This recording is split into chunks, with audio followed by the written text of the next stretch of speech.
page numbers. I'll be moderating the public comment. Matthew, of course, will be. Mr. Chair, after you open it up, Mary will start the roll call to go through.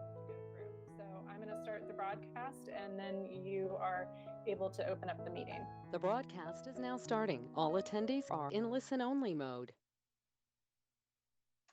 Okay, we are going to open the Architectural Board of Review meeting for May 18th, and we can start with a roll call, please.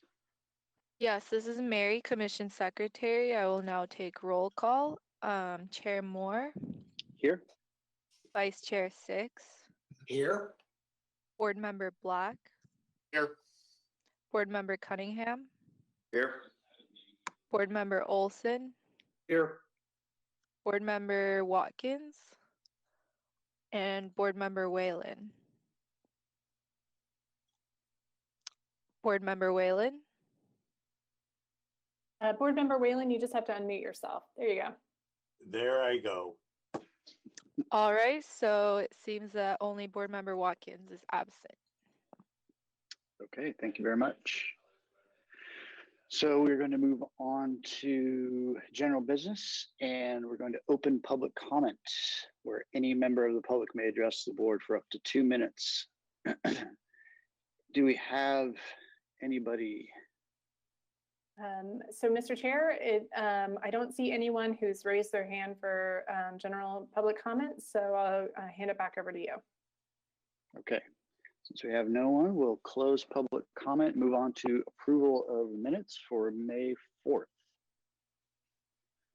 So moved. Okay, I'll second. all right, is there any discussion? No discussion? All right, let's do our roll call vote. Okay, this is Mary. Chair Moore, Yes. Vice Chair Six, Yes. Board Member Black, Yes. Board Member Cunningham, Yes. Board Member Olson, Yes. Board Member Watkins, or he's absent, Board Member Whalen. Yes.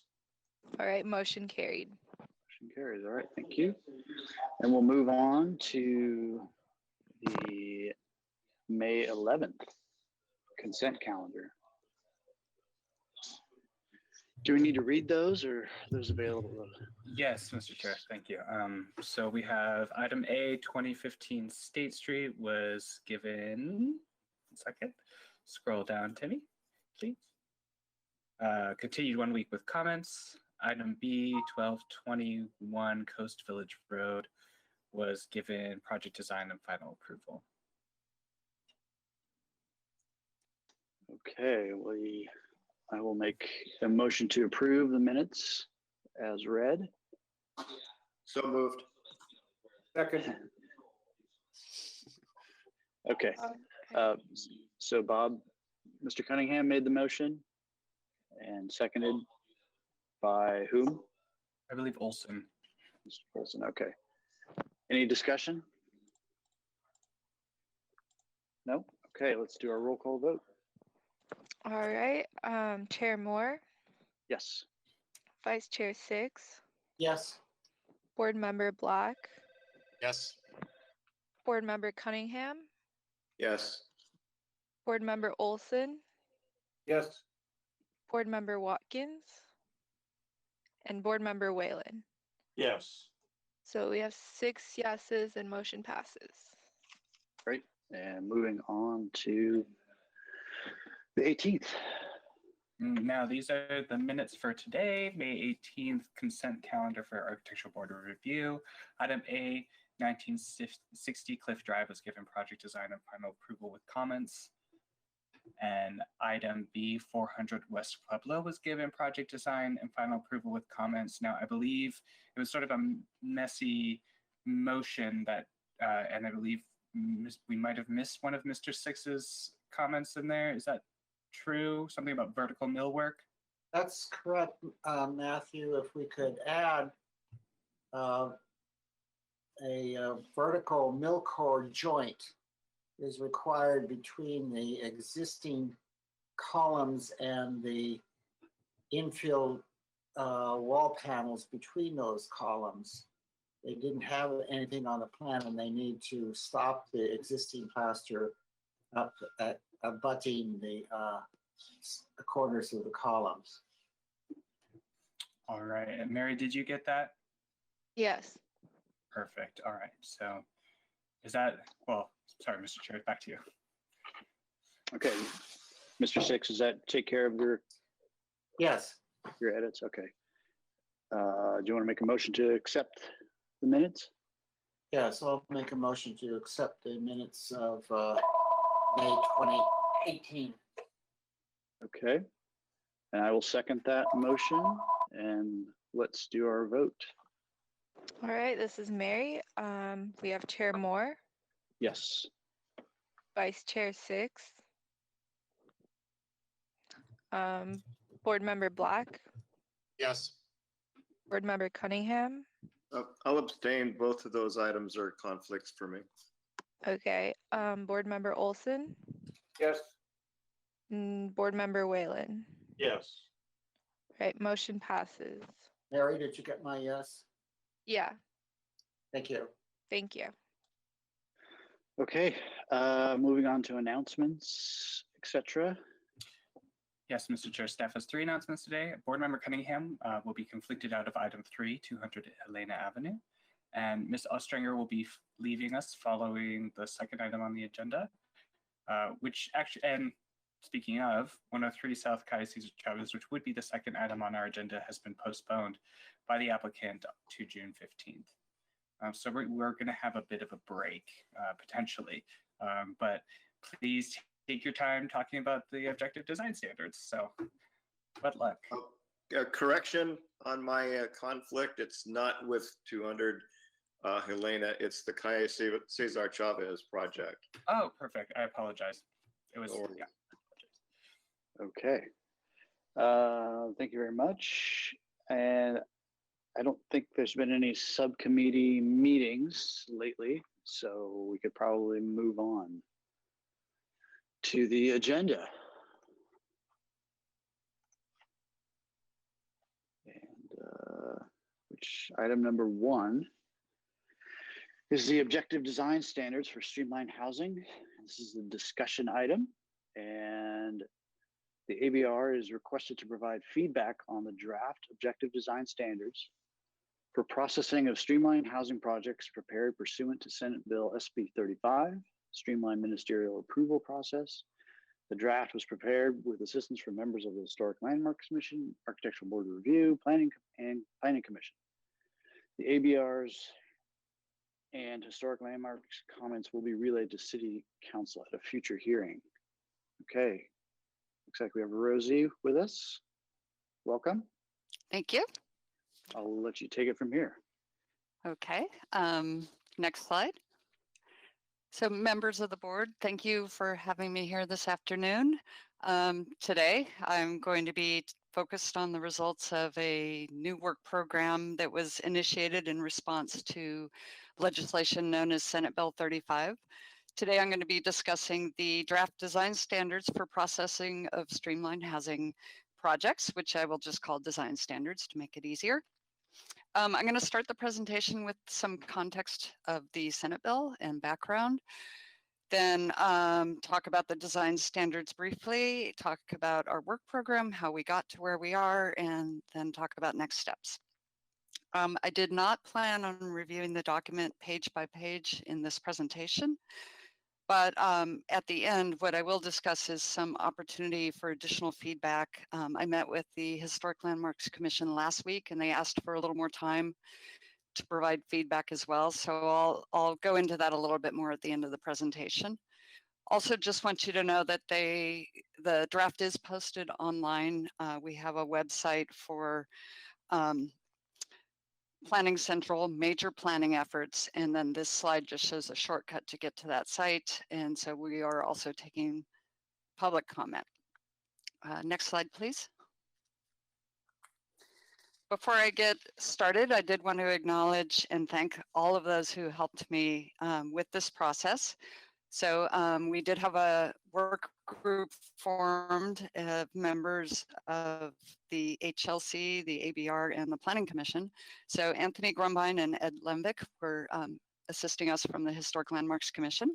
Kevin Moore and Howard Wittosh of the Architectural Board of Review, and Deborah Schwartz and John Campanella of the Planning Commission. I also could not have done it without my great team of staff members that helped, and they included Jessica Metzger, Matthew Ozawaz, Brenda Beltz, and Dan Gullett. And then we also had some assistance from the American Institute of Architects Advocacy Group that included many members, and they gave us some great feedback on administrative drafts. Next slide, please. Actually, you could go to the next slide. So Senate Bill 35 was part of a sweeping package of housing bills that was enacted in 2018. The purpose of this bill in particular was to construct significantly more housing by streamlining the process. But there are some exclusions and specific requirements to qualify for the streamlining that I'll talk about in a little bit.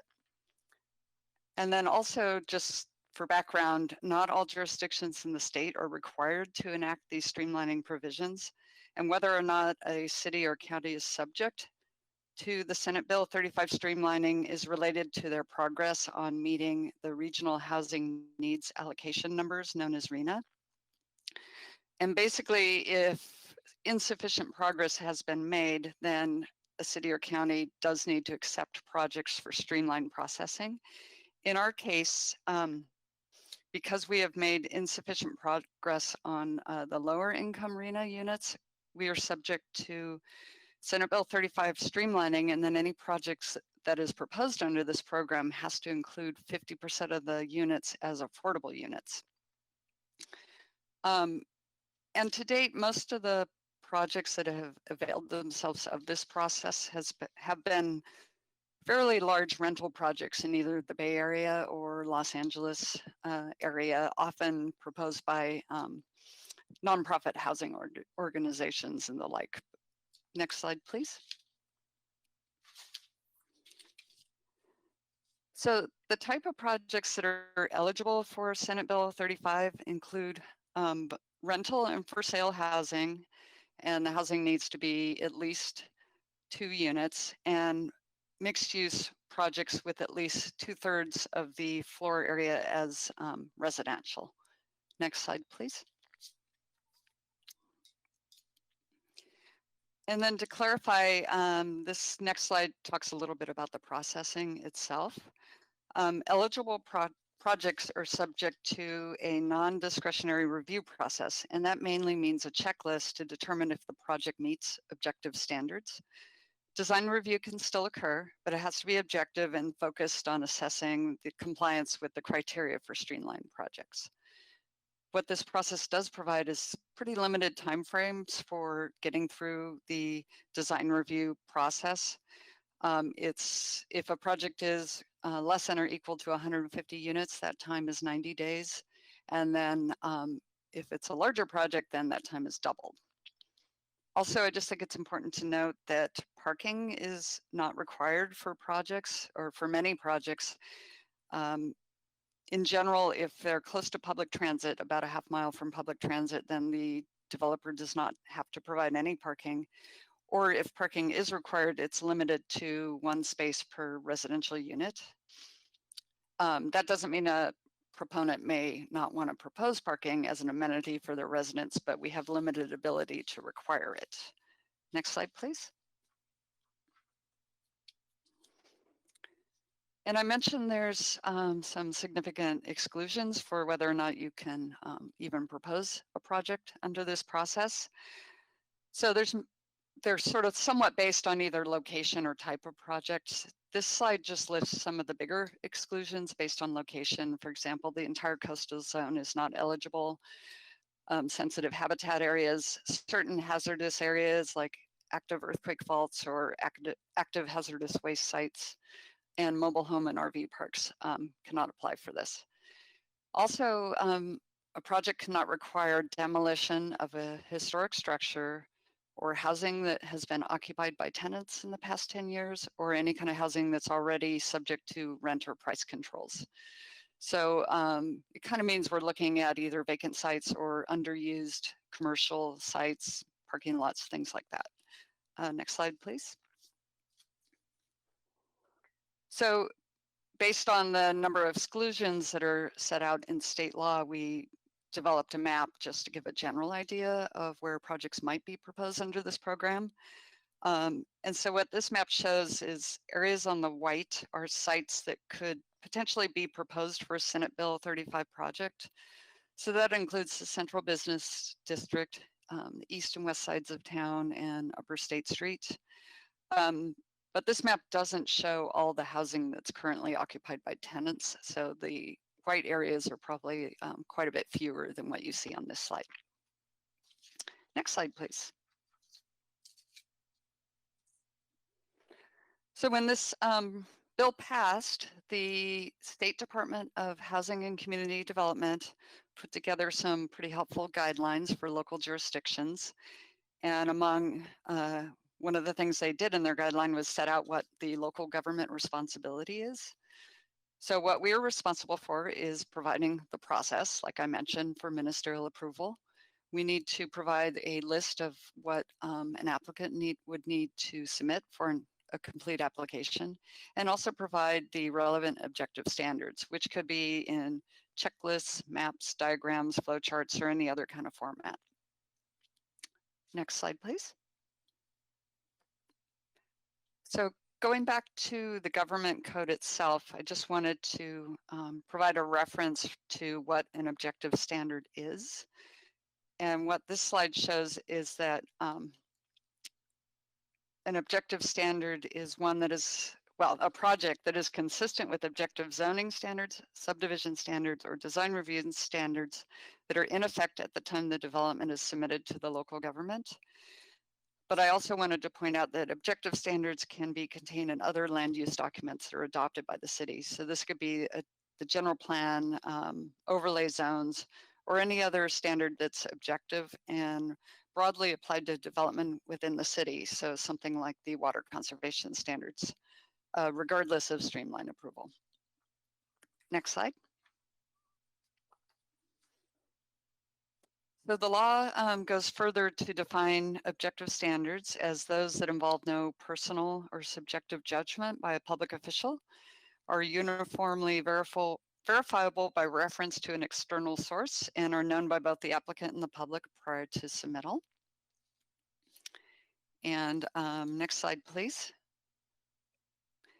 And then this last slide with definitions comes from the Housing and Community Development Guidelines that goes on to define what an objective design review standard is, which is a standard that's published and adopted by ordinance or resolution, which are broadly applicable to development within the jurisdiction. Next slide. So in this next section of the presentation, I'm going to talk more about our process for the work program, why we chose the architectural style that we did, and talk a little bit about the standards themselves, what the focus was, some of the more challenging topics. So after pass, staff was directed to initiate a work program to create objective design standards. And also we are working on amendments to Title 30 that sets out the process for ministerial review under Senate Bill 35. We're working on the checklist I mentioned and applicant handouts, and also a library of photo references. So when we have standards in our document, we can also have pictures that illustrate those standards. What was not included in this somewhat limited work program right now was any changes to the existing discretionary design review process, zoning changes that would change anything to do with height or setbacks and things like that, or any design standards that are tailored to specific neighborhoods. There is a potential new work program that would broaden the objective design standards to include potentially different architectural styles and standards that are tailored for different neighborhoods of the city based on a grant program that's available through Housing and Community Development. So if that all gets approved by City Council and we get the money, that would be the next step. Next slide, please.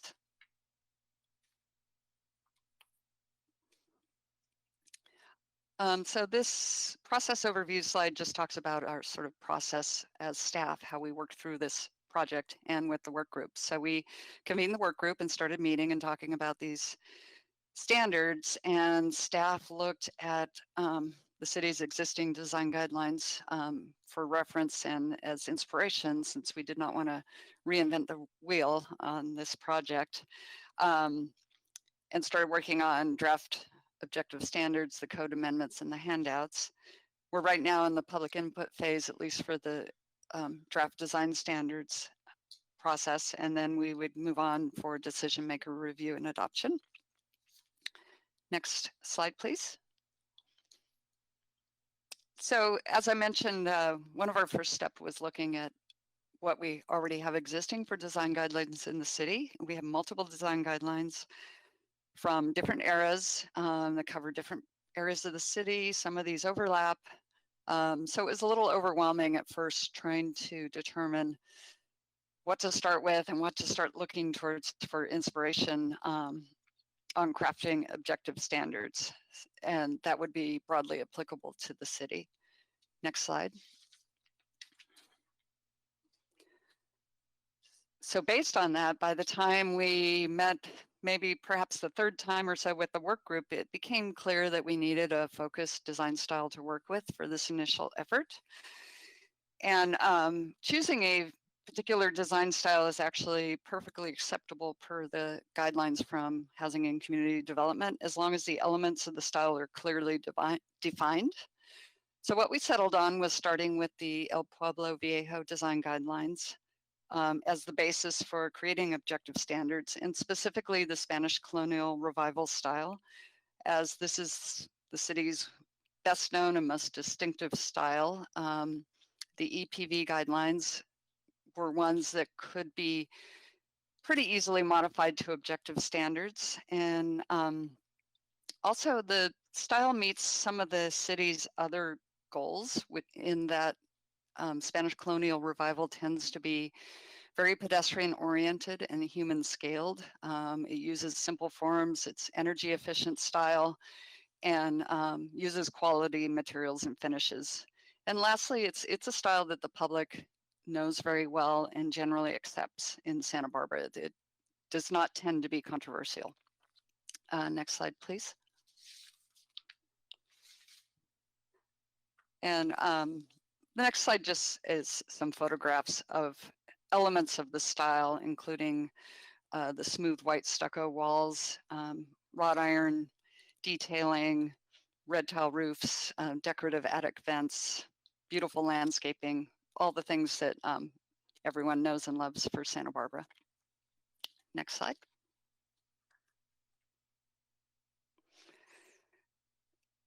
So with that direction in mind, the main focus of the design standards that we drafted for your discussion today were, again, like I said, to preserve and enhance the city's pedestrian character. So that was always sort of in our minds as we worked on design standards. And using some techniques to minimize the perceived scale of buildings to avoid big blank walls that tend to be not pedestrian friendly. We always want to beautify sites in the city's neighborhoods and have guidance such that materials and forms used would be consistent with this style. Next slide.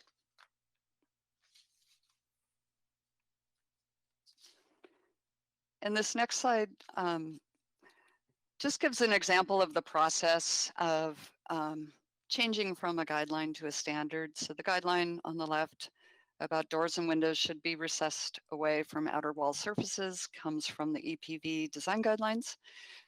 And the way to make that into a standard is to make it more directive and to give a measurement of how deep that recess should be. So this is a small example of the many, many building details we had to work through to change them from guidelines to standards. Next slide. So the next couple of slides, I'm just going to talk, again, like I said, I'm not going page by page through the document, but I wanted to highlight some of the challenging topics. So on this slide, parking location and design and building massing and articulation were two topics that probably took up a meeting each.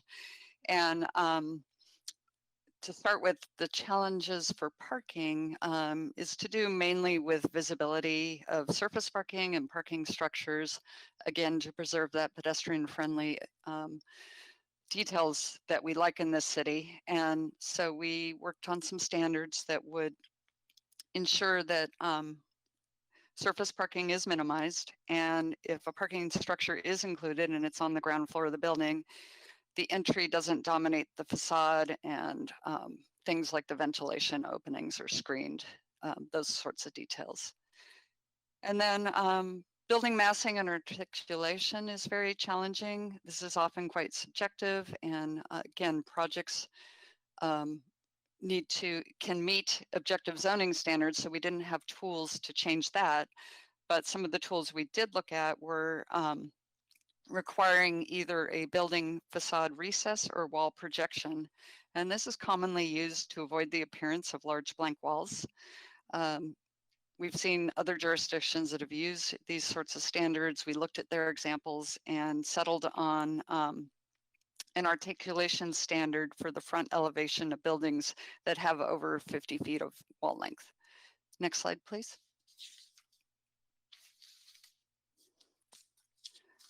And then some of the other challenging topics that I'll touch on are roof design and character defining features. So these two topics are really specific to Spanish colonial revival buildings, and roof design took up a great deal of discussion, not really to do with roof materials, but more to do with appropriate roof types and pitch.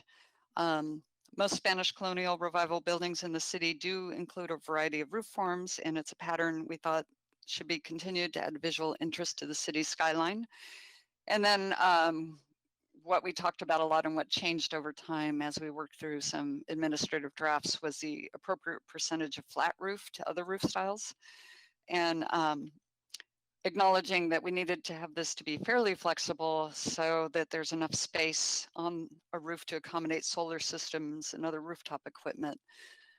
So we settled on a standard for that. And then we also discussed quite a bit how to include character defining features in these buildings. And this is something that's discussed quite a bit in the El Pueblo Viejo design guidelines. And what I mean by character defining features are courtyards, paseos, patios, and arches. These have been part of the city's fabric since the 1920s. And often some of these features can be used to satisfy open yard standards. And what we ended up settling on was requiring at least one of these types of features if a project has 10 or more units. Next slide, please. Next steps. So today we're having this as a discussion item with your board. And again, like I mentioned earlier, we met with Historic Landmarks Commission last week. They wanted more opportunity to provide public input. And so instead of taking input until the end of May, I'm going to extend that until June 5th. And that includes input from the commission and your board as well. And I can provide the document if you prefer in a Word format so that you can use track changes. What we want to do at that point then is compile the comments we got and convene the work group again so we can go through all the comments as a group. And then the work group members can report back to your board on what was amended through this process. So again, we'd like public input and board and commission's input at least until June 5th. And then we would move on with review of the entire package, which includes also the Title 30 amendments to the Planning Commission and Ordinance Committee. These dates have not been scheduled yet, but pending how many comments we need to work with in the meantime. And then the final step is review with City Council and adoption. So that concludes my presentation, and I'm happy to take questions at this point.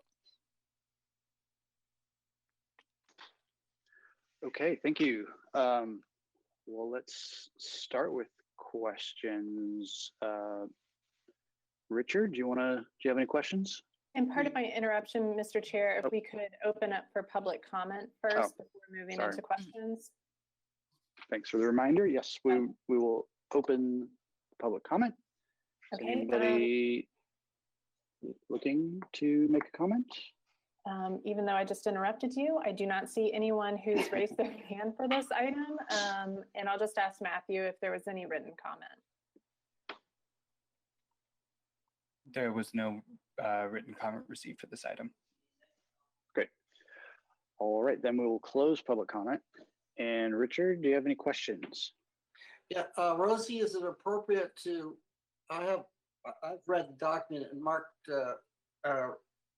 redlined it up. Is it appropriate to discuss those things now, or do you, as you said, the landmarks delay and so forth, and you issue a mark up, a document that could be marked up? Do you want it that way, or you want to discuss it now? My comments. Okay, members of the board, I think at this time, given we don't want to take up your entire agenda, and I don't know how many comments you have, but it might be better if we just compile them all.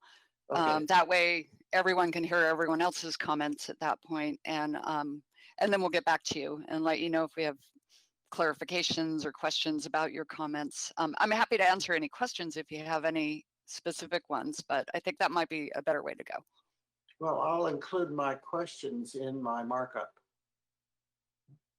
And Mr. Chair, this is just a reminder for board members, when you have your audio on, if you could just remember to also turn your webcams on. Thank you. So, yeah, if I could include my questions in the subsequent document that's issued, so we don't need to spend any time. Backing up, I thoroughly understand the general intent and why it was, why the EPV, the El Pueblo Viejo style was chosen and so forth. So I fully understand the concept. All my comments are very specific to certain paragraphs and understandings of those specific to the document. So I'll wait and record those with the marked up document. Thank you. I'll look forward to receiving that. Thanks. Okay, does any board member have specific questions that they think would be appropriate for other board members to hear, or something that's really burning, or is this, it sounds like it's going to be a lot easier just to forward comments to staff for review. So does anyone have anything that's they need to? Sorry, Leon.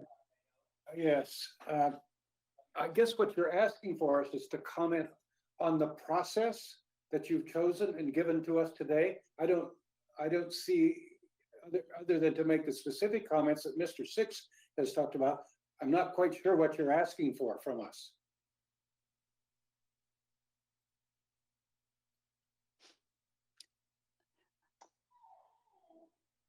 Rosie, I think that's directed at you. Okay, sorry. Okay, Mr. Mr. Chair and members of the board. Well, I think we do have time, and if you want to touch on anything specific to the document, I'd be happy to discuss that further. I guess just not knowing how many comments you have and how deep you want to go, I didn't want to, so I don't want to discourage anyone from asking any questions about the standards. I just wanted to say that we will continue this process and take your written comments as well. So if you want to ask anything now, I'd be happy to hear it. Oh, I think you're right in assuming that this would be a lengthy process if we're going to go specifically through comments on the whole. So I don't have any comments to make on the process that you've outlined. Okay, thank you. Okay, how about anybody else? Mr. Whalen or Mr. Cunningham? Any thoughts for the moment? I'm agree with Mr. Olson. I have no immediate comments. I'm still digesting and I'd be happy to make written comments as member 6 suggested. I've not yet read the document. I'll do so within the next week and comment if I have anything to say. Thank you. Okay, and that's a good point, Rosie. When are you looking for feedback by? Okay, Mr. Chair and members of the board, I was looking for feedback by June 6th. Okay. Tava, do you have a? Yes, thing you'd Chair like to say? Moore. Thank you, Yes. Tava Ostringer. I just want to remind the board members to please send your comments directly to Rosie. Please don't CC the entire board. We want to avoid any Brown Act discussions. So once Ms. Dicey gets them, she'll compile them and bring them all forward. Thank you. Okay, thank you. And Mr. Chair? Yes. I just want to clarify because I know you probably got the document in a PDF format, which can be difficult for people to work with. And I also agreed to do this for the Historic Landmarks Commission. I can send a Word version and have that distributed to your members if that works better for everyone. And I was requested by one HLC member to provide a hard copy. So if anyone wants that as well, they could let me know and we can see what we can do. It'd have to be mailed probably. Okay. Anything else from board members? This is Leon. Yes, go ahead. I would like a Word copy. Okay. So maybe just send a Word copy to everybody just to make it easy. All right. Okay. I mean, we do have time. So Rosie, is there anything in particular you would like feedback on today? Like or are you willing to wait for comments? Nothing in particular, because as you know, Mr. Moore, we worked through these quite a bit in detail with the work group. I want to stress that since we'll be getting written comments from both your board and the Historic Landmarks Commission, the way I envision the process working, and I don't know at this stage how many comments I'll get, but we would, as staff, we'll go through them and then meet with the work group where we can look at them, section by section.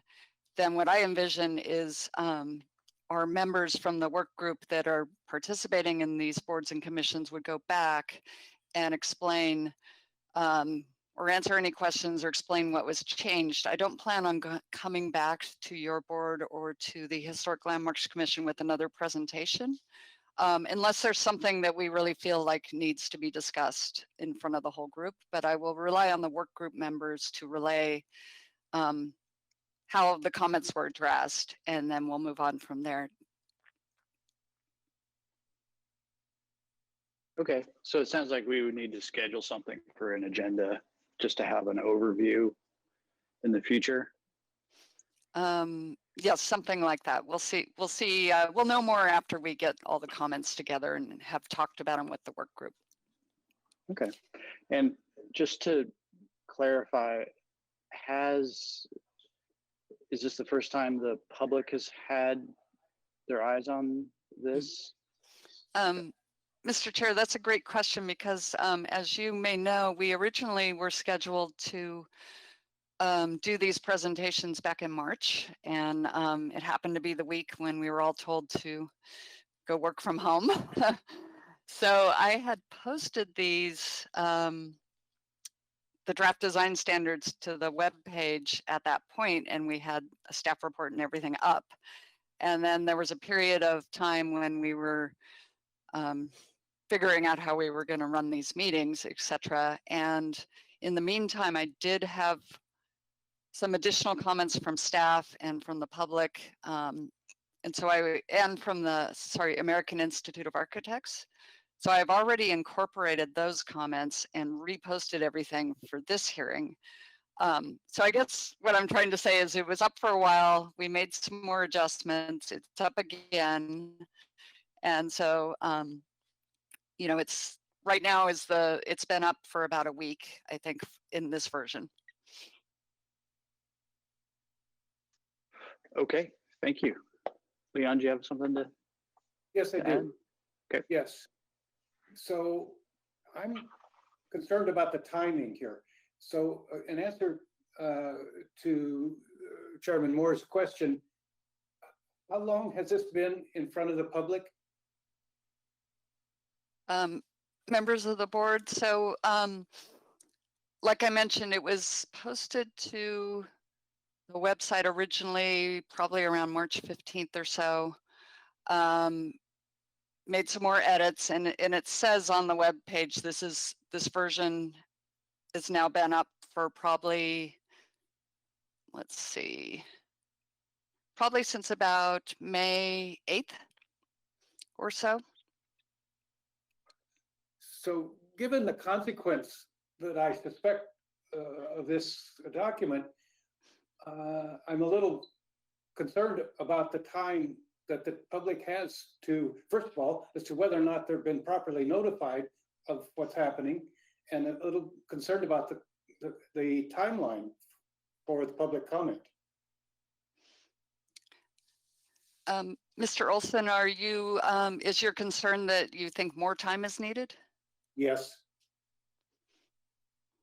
Okay, well, the timelines I just mentioned are not set in stone, so we could, I could talk to staff and chairs of the HLC and ABR about potentially extending the timeline another week or so. I wouldn't think you'd do that on account of what I'm saying now. I'm just wondering what kind of input you've been given by the public to this point. So, Mr. Olson, so at this point, when I posted them back in March, I received one phone call, and I've received some public input for the Historic Landmarks Commission meeting. I think I have 2 written comments. There were some calls at that meeting. And then nothing, I think, has come in for this meeting in particular. And then, as I mentioned earlier, we had significant input from the American Institute of Architects early on, and then up until March as well with their latest comment letter. So that group is a fairly big group. The advocacy group probably has about 10 to 15 members, and they have been aware of this process ever since we started the project. Thank you. That's all my comments. Okay. Anything else you would like to add, Rosie? Not at this point, Mr. Moore. I think, you know, if anyone had a question about a particular standard, or if you wanted to say anything about your process with the work group, we could do that, or conclude it and wait for written comments. Okay. Well, I think your presentation went into enough detail regarding the process. I can attest that there were many long meetings about this, and so a lot of work has been done by the planning staff to prepare this document. So I'm going to leave it at that. And unless anyone else has something to add, we can close this item and move on. Okay, it sounds like we're all set. Thank you so much, Rosie. Thank you for having me. Thank you, Rosie. Yeah. Okay. All right, and so item 2 is not scheduled to start until 4:15. So it is now 3:45. When can we start this, Matthew? We would be able to start this at 4 p.m. Okay, so I will adjourn the meeting until 4 p.m.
right now on the broadcast. Okay, can you hear me? Yes, that's great.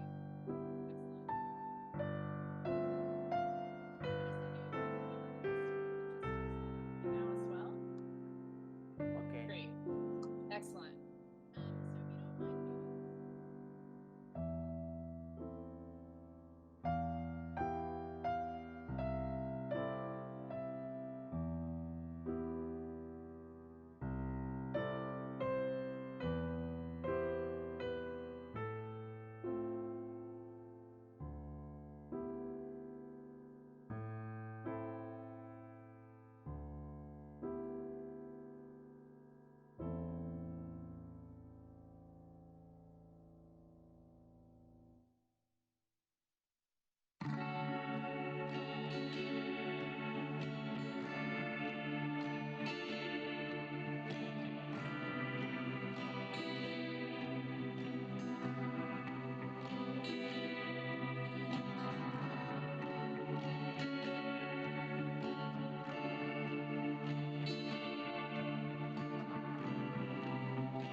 Get it going?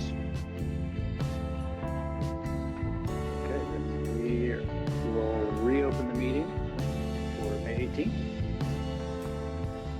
And we are on item number 2, which is 333 South Canada Street.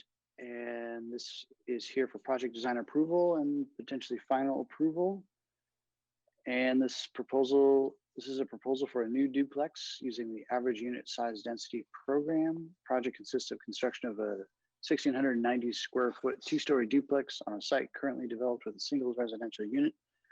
Unit mix on the site will be 2 2-bedroom units and 1 1-bedroom unit, ranging in size from 677 to 942 square feet, with an average unit size of 789 square feet.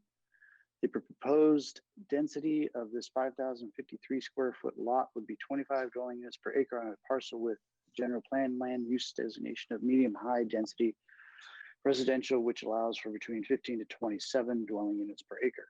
Also proposed are a new 2nd-story deck above an existing 3-car garage and an exterior remodel of the existing single residential unit. Project requires 2 minor zoning exceptions, 1 for overheight fence and 1 for a trash enclosure within the front setback. Okay, and project design. Go ahead, sorry. Still going. Project design and final approval is requested, and this requires compliance with the project compatibility analysis and the following guidelines: infill design guidelines, urban design guidelines, outdoor lighting design guidelines, and requires environmental finding for a CEQA guidelines section 15183 exceptions. Projects consistent with the general plan. Project was last reviewed August 12th of last year.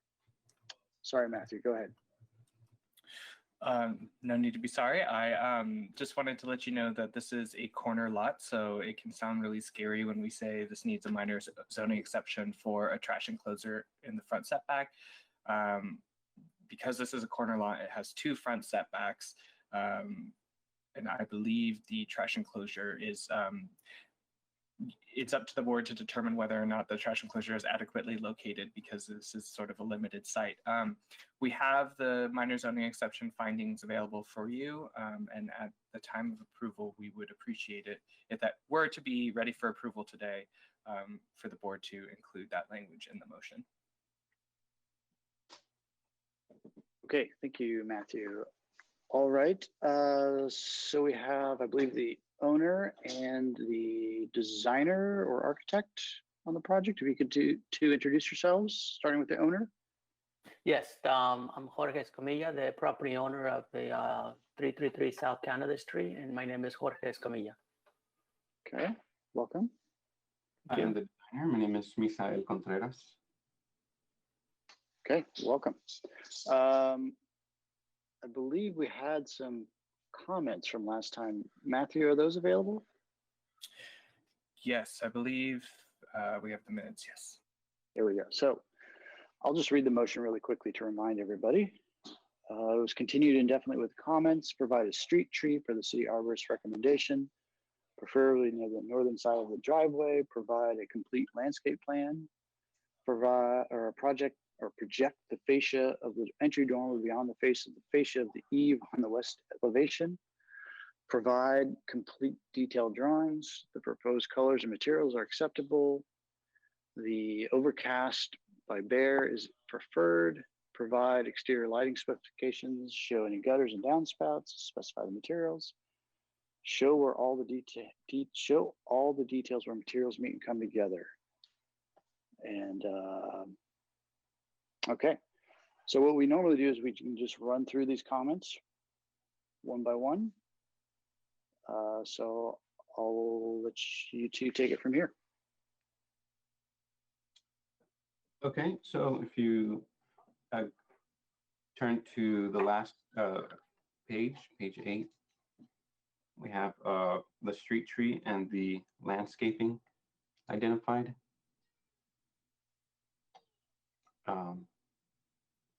Page 8 of the PDF file. So the new street tree is under a separate permit on the South Canada Street, and it's letter G, which is on the plant palette. The Lophos, Lophos temen confertus, Brisbane, over on the legend there. The G1 on the right hand side. Yeah, there. Yeah, letter G, which has been recommended by the city. Okay, and then number 3, the fascia at the entry is so if you go to the elevations page, or if you go to one page up, page 7, it's fine. Yeah, you could see we've notched in the entry and mirrored it so that on the outdoor area front, the third view there, yeah, you could see how the entry has been notched in to create a more symmetrical appearance from the street. and it brings the viewer's attention into the entry there. You could also go to the elevations on, let's see, page, what was it, 5, sorry. And you could see where the entry is on the east elevation, building 2, letter E there.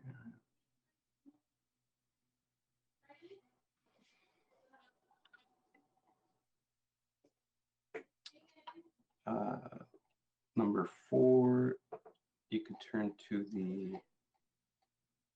let's see, the details page. Let's see, the details of the project. Let's see.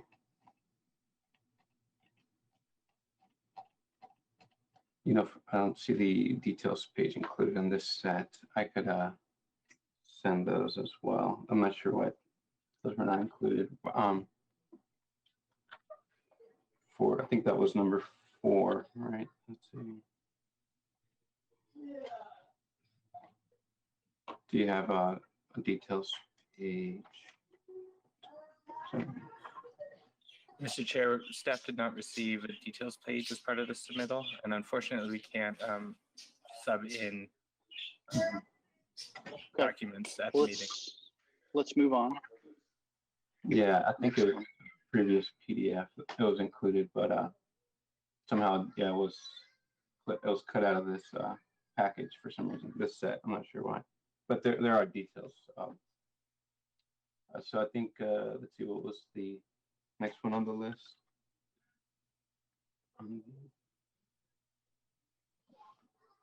Okay, so the colors and materials are acceptable. They should have the complete details drawn, no, from the previous plans that we have submitted, no? Yeah, do you have the last set I sent, Matt, for by any chance? I think those were. So I'm using what was submitted as part of your project design approval, your completeness review, which was the last submittal received. So if it's not in that set, that's why it's not there. Okay. Let's see.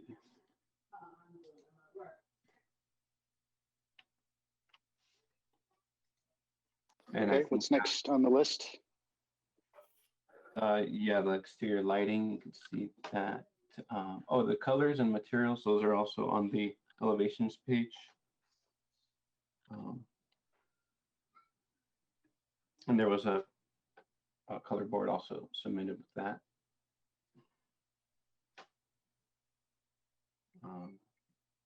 Okay, so can you zoom in on that, on the colors there, please?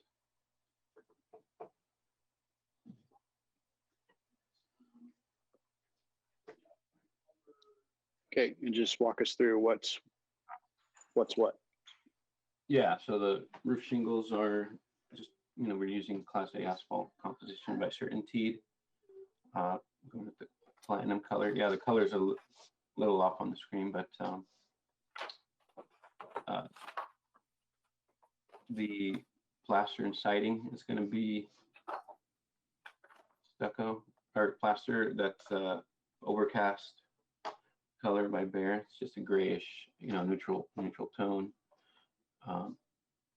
It's a very popular color that you'll see around the neighborhood. And then, yeah, the exposed wood will be the Polar Behr by Behr, which is sort of It's like the white, pure white, yeah. Off-white, yeah. And then the doors, yeah, the metal entry doors will be the cinnamon color with that same grille design, that pattern that you see on the left there.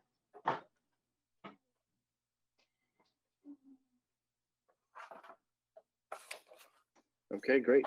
Can you flip back to the elevation sheet, please?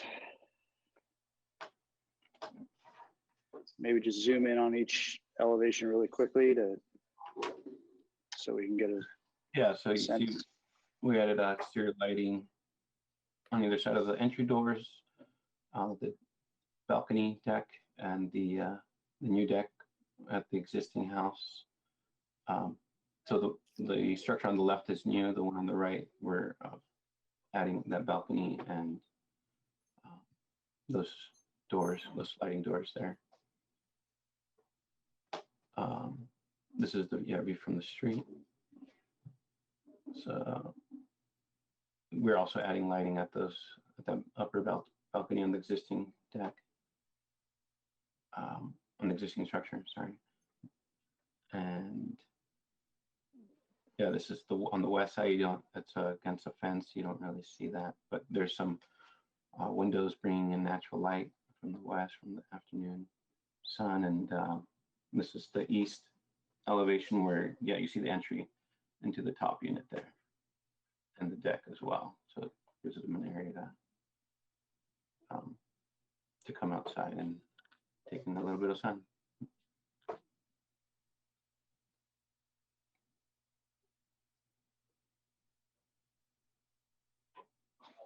Okay, let's go to the next item on the list. And I think the last one were the gutters, which you'll see on the elevations. You see them coming down, the downspouts there in the gutters, and also on the roof plan. You'll see it, find out where those are. I think that's next page up, page 4. Yeah.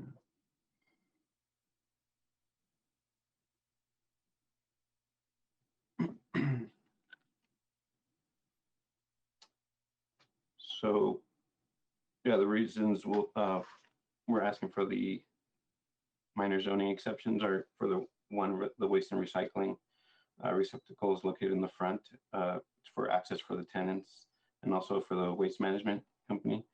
So if you go to the site plan, you'll see we've identified, I think that's page 2. Let's see.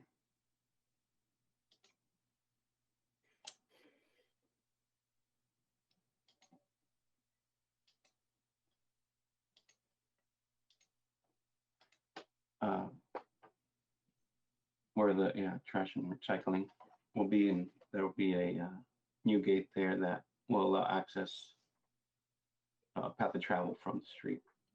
And the reason we wanted to keep the 6-foot tall fence in the front yard is to provide screening, and also it functions as a private open yard as well, since this size of the lot is limited. We were considering keeping this fence, and that's one of the exceptions we're requesting is the minor zoning exception for the existing tall fence to be located in the front yard. Yeah, given the size of the lot and the amount of tenants and people residing here, I believe we want to maximize the open yard. So this currently functions as open yard. So that was one of the reasons we wanted to see if we could be granted the exception for the fence at the front. And Jorge, if you'd like to add anything else, I think that's it. No, I think that's it. But for some reason, I thought we have submitted the details, but I guess that was on the previous set that we submitted last time.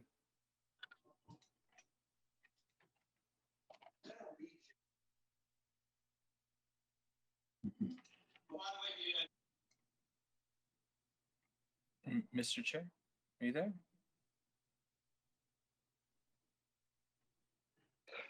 Okay, I'm here. Sorry about that. Okay, is that conclude your presentation? Yes. Like a yes. Okay, so we will open public comment. Anybody in the audience looking to comment on this project? Mr. Chair, I currently do not see anyone who wishes to speak on this item, but yeah, if anyone wishes to raise their hand, they're more than welcome to. And sorry about my dog. And but I'm going to give it back to you because I don't see anyone. Okay, great. So we will close public comment and move on to questions from the board. Let's start with Richard. Pardon my interruption, Mr. Chair. Actually, I do have one person who just raised their hand. So I do want to, Mr. Sweeney, are you okay if we reopen public comment for him to speak? Yeah, we can reopen public comment and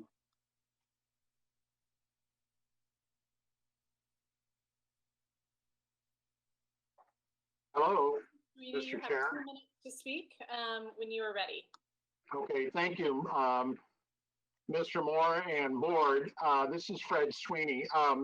Because there's no other way to connect to anybody via phone, I wasn't able to get to the screen fast enough on item number 1. I don't intend to speak on it, but I do want to let you know there was written comments submitted last Friday on item number 1, the design standards, to the secretary. I don't know what happened. I submitted notes. Hey, Mr. Sweeney, I'm sorry, we have to keep your comments to this item. Sorry. I understand that, but I'm not in a room, so there's no way to stand up and say you weren't able. There was written comment, so I want the board to know, and I'll send it snail mail so the board can see it at a future date. But there was comment and a sketch, etc., sent last Friday. For some reason, I followed all the instructions on the website. It didn't get there, so I'm going to send it in snail mail. That way, you'll get it and have information. So just the board needs to know there was public comment, but because of this system now in play, there was no way to contact anybody by phone or any other method other than raising my hand right now. Thank you. Okay, I understand.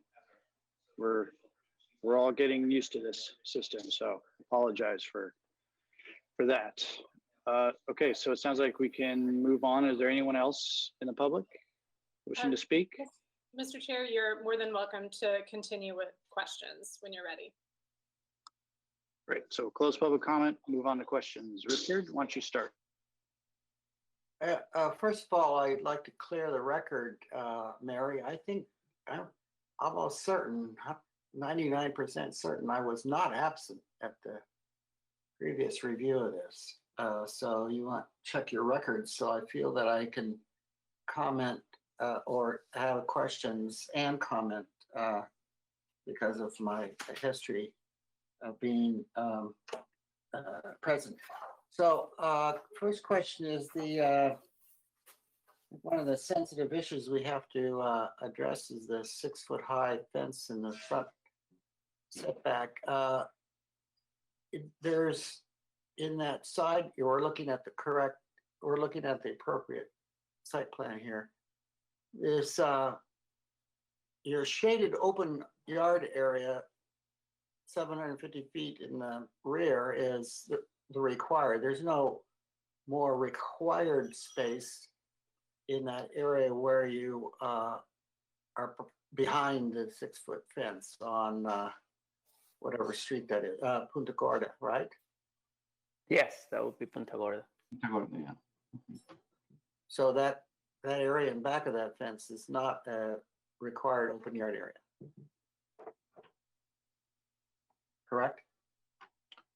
Correct. There's a portion in the back behind, but that's behind the setback. Okay, thanks. And then if we look at the west elevation,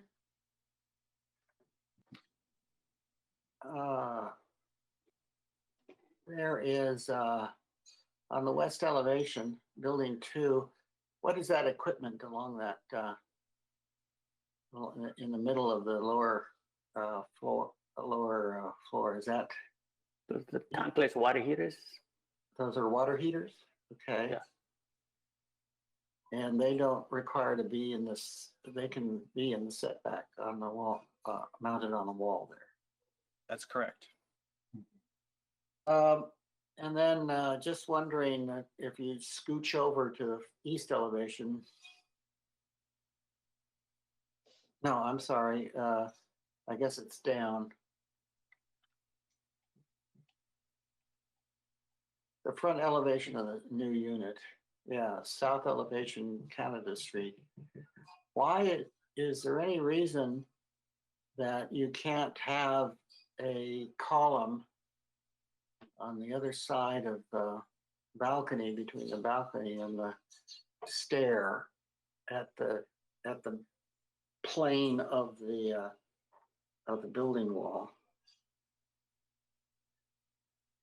I mean, it shows up very apparent on your 3Ds, but I was wondering if there was any restrictions that would not permit you to have a column there.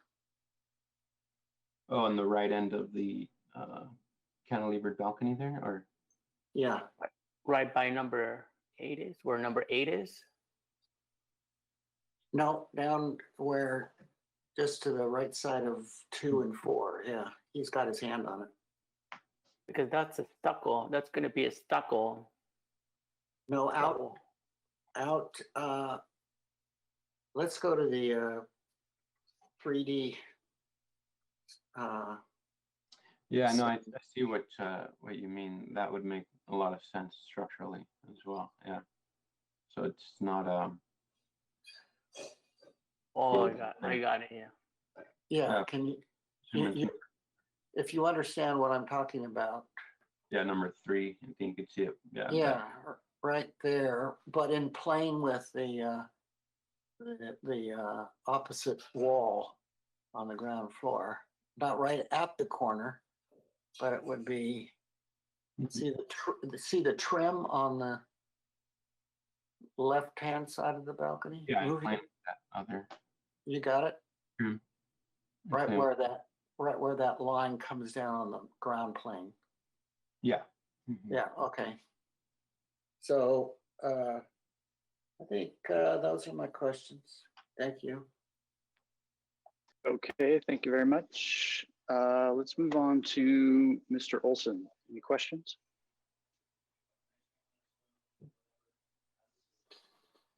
Yes. Are there details for the stairs? Yeah, I believe they were in the. There was a mix-up, and I think they got omitted from this plan set. They'll be in the next one for sure, though. Yeah, there's details, couple pages. That's my only question. Okay, Mr. Cunningham, any questions? Yes, thank you. There is a plant called out on the landscape plan, Yucca gloriosa. I think the letter designation is H. I could not find that on the plan. Can you show me where that is? Sure. Let's see. It is.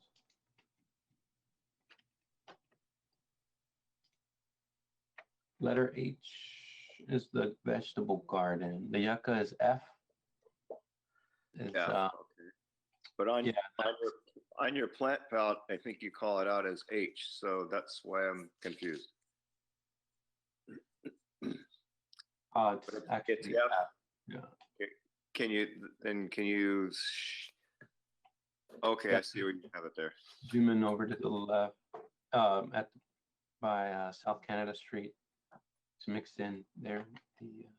Okay, thank you. And can you show me where your backflow prevention device is for your irrigation system and what you have planned for landscaping that will screen it? Can you turn on your webcam? Oh. If you go to the irrigation plan, yeah, so it's where the irrigation valves. Let's see. I think most likely it's not called out here. Backflow.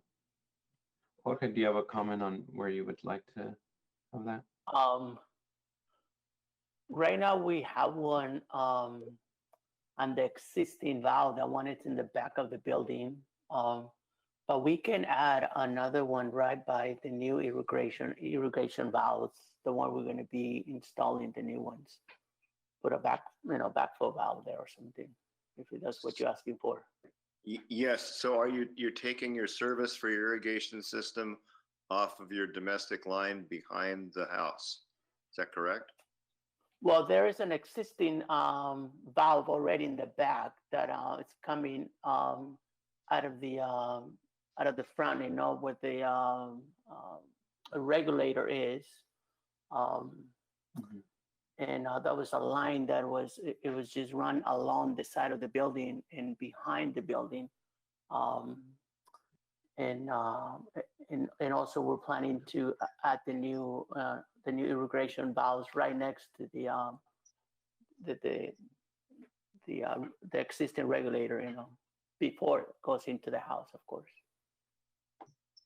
Okay, so as I understand it from what you're saying, it's located behind the garage, is that correct? Yes, in the back corner on the right-hand side. You can see it, yeah, right there. Okay, thank you. On Punta Gorda Street, there are two existing street trees. The one that's closest to Cañada Street is very badly misshapen and will never actually grow well and be stable. And I'm wondering whether you'd be willing to work with the city arborist to remove that tree and plant a new one of the same variety. Or like, I don't know if you guys have any photos. Last time I was there, it looked pretty healthy. I don't know. Well, it's Oh, sorry. I just, you know, I may have missed it the first time around, but you know, looking at Google Street View, the tree that's nearest the corner is, you know, it's leaning Maybe at what about a. it's leaning a little bit, yeah. But last time I was there, it looked pretty healthy. I mean, I don't know. It'll be because it's almost the same size as the other one. If we plant one new, I mean, it'll be, you know, like, who knows, quarter of the size. You know, it might look even worse. I don't mind maybe putting a pole or something, you know, to make it grow straight, other than planting a new one. Okay, it's the tree is old enough that putting in a stake and trying to straighten it just will not work. It's either the tree was root bound when it was planted and it leaned and it never got corrected, or it was, you know, hit by a vehicle or something. It's leaning at about a 30-degree angle. And I'm just, you know, asking a favor. You know, we certainly can't require it, but you know, I would be grateful if you would be willing to just replace that tree. A new 15-gallon tree will cost about $100. I'm not sure what the cost of removing the existing tree would be. The city arborist might be willing to remove that tree. But, you know, just basically asking a favor. That's all. Sure. I mean, I could look into that and see if we Okay, can thank you. I don't have any further questions. Okay. Okay, Mr. Black, any questions? Yeah, no additional questions. Okay, then Mr. Whalen.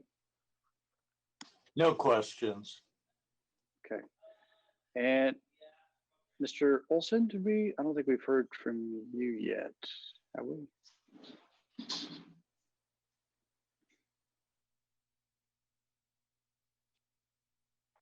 Mr. Olson? I did have a question and I asked for it. It was about the detail for the stairway. That's right, sorry. Okay, I don't have any additional questions, so let's go to comments. Richard, would you like to start? Yes, Mr. Chair. And before you do, sorry, Richard, I'm going to interrupt you. Oh. We're going to have the applicants turn their cameras off and all the board members come up, see your shining faces. All right. Excellent. Okay. So I don't see where I could support the 6-foot fence along the Punta Gorda streetscape.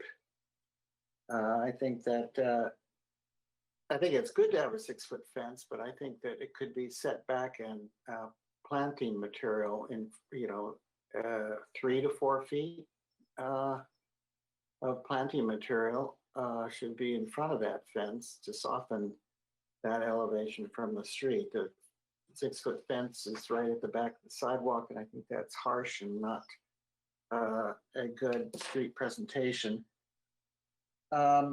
I think, as I said before, I think that there's a column missing in the right-hand side of the balcony in just where the stair starts up on the new unit.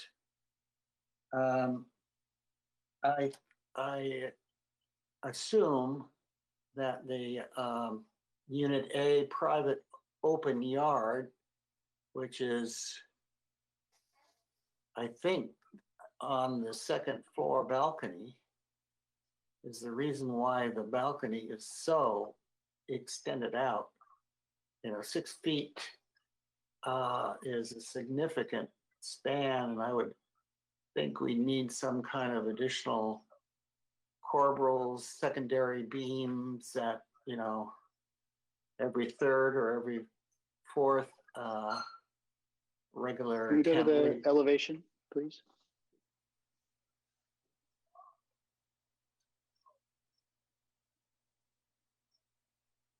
I mean, you see the extent of that cantilever balcony on the very lower right-hand elevation.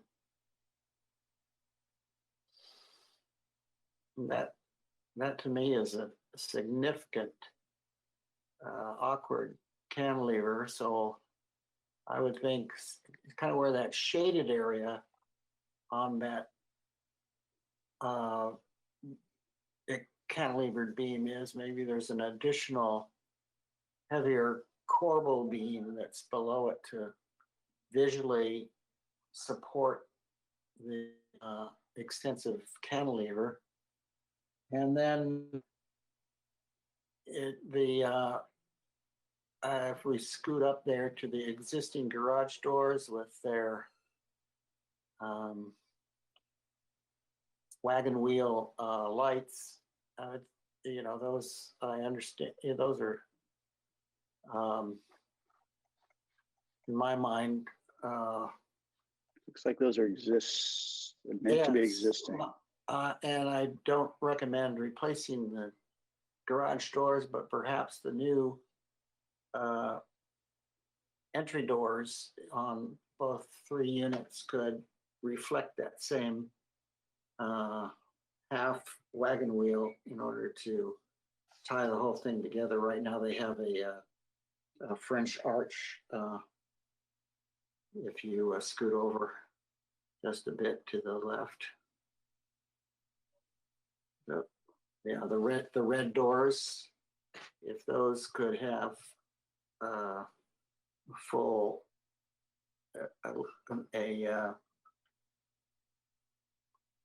light that's reflective of the existing doors, I think that would be a good way to make the whole thing tie together.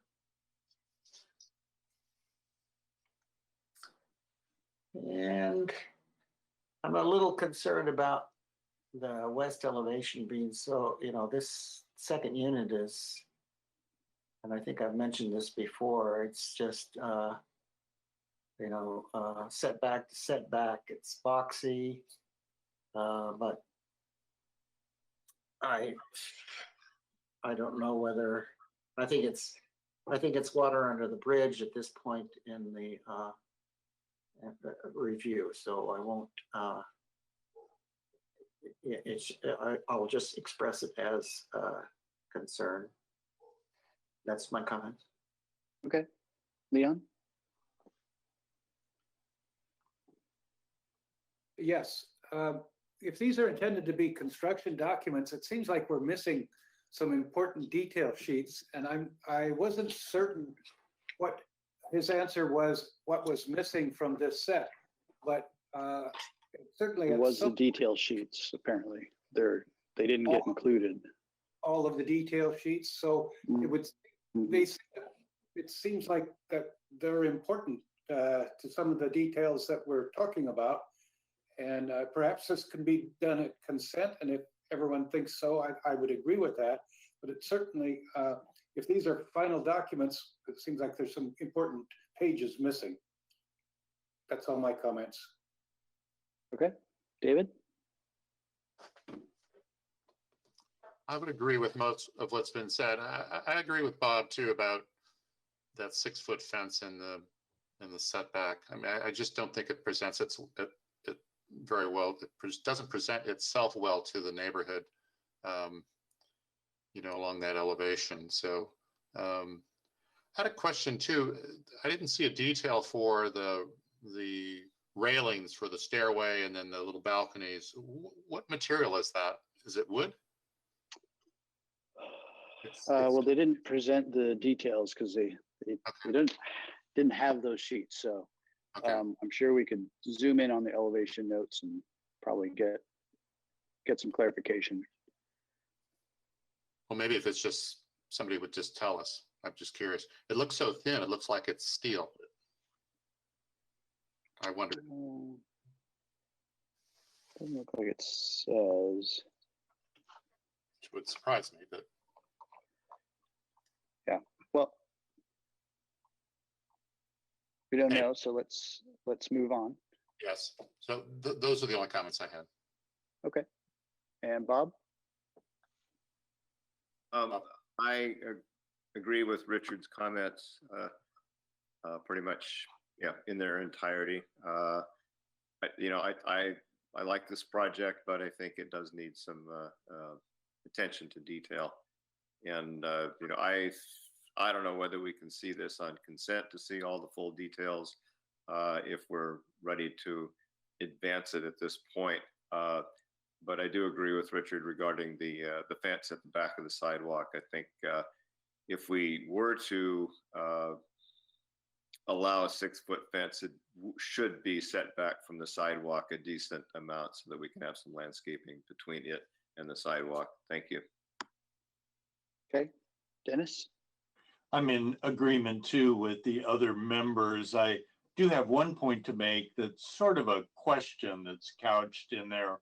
When I look at the windows on the elevations, the sliding glass doors on the existing unit, which I imagine are new, appear to be multi-paned or having mullions along with the west elevation.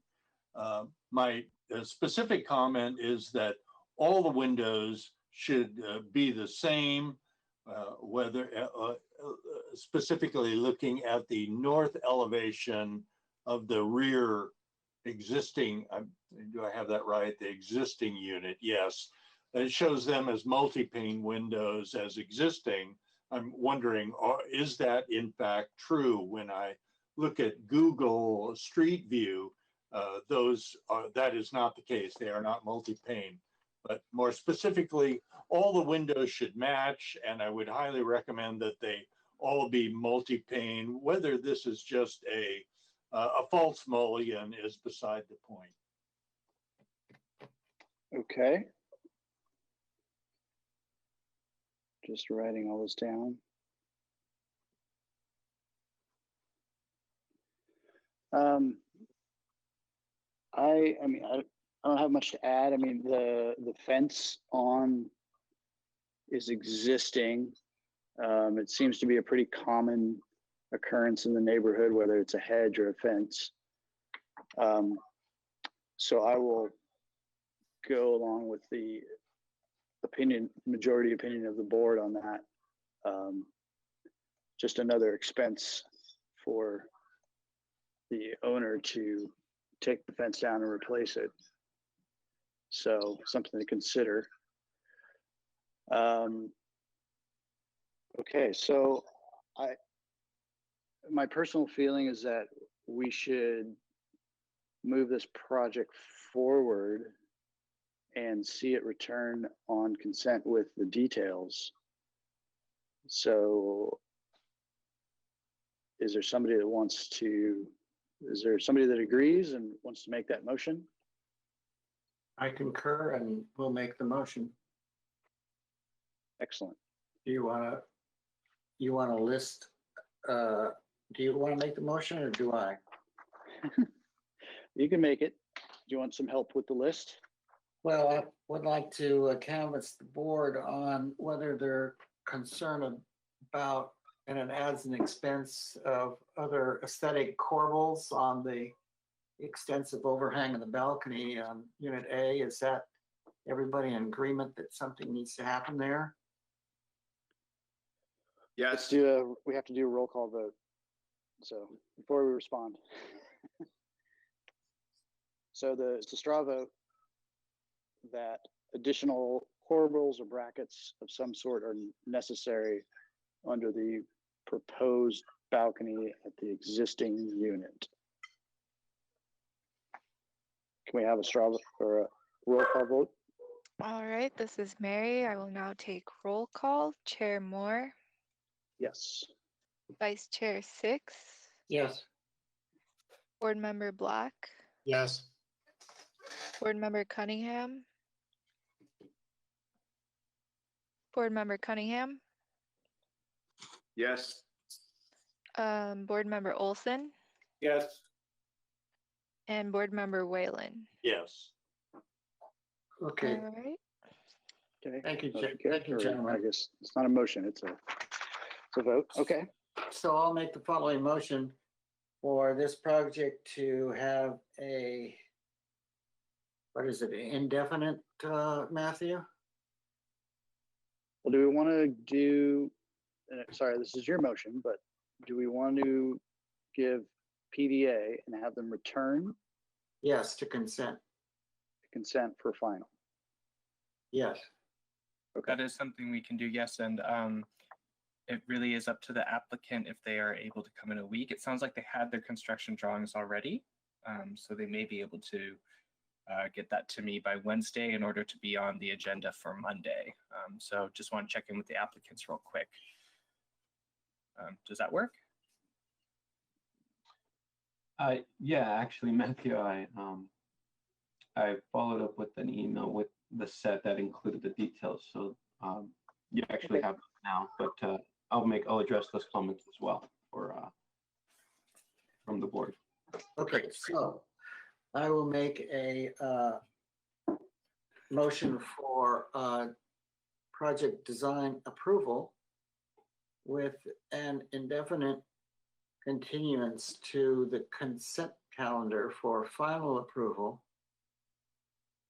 with the following comments. The final approval at consent will review the necessary detail sheets that include details throughout the project. That there should be a additional column at the facing from the street, the right hand side of the balcony at the plane of the building wall opposite to support. This is the new building. This is the new building, sorry. The new building to visually support that cantilevered balcony. That the existing 6-foot fence at Punta Gorda, right at the property line, should the board will not support a variance for that condition, and would request that a new fence at 6 foot high be placed 4 foot back from the property line, and adequate planting be introduced and recorded on the drawings submitted to consent calendar to soften the fence. That the 3 main entry doors to the 3 units shall have a light in the door that reflects the pattern of the existing garage doors.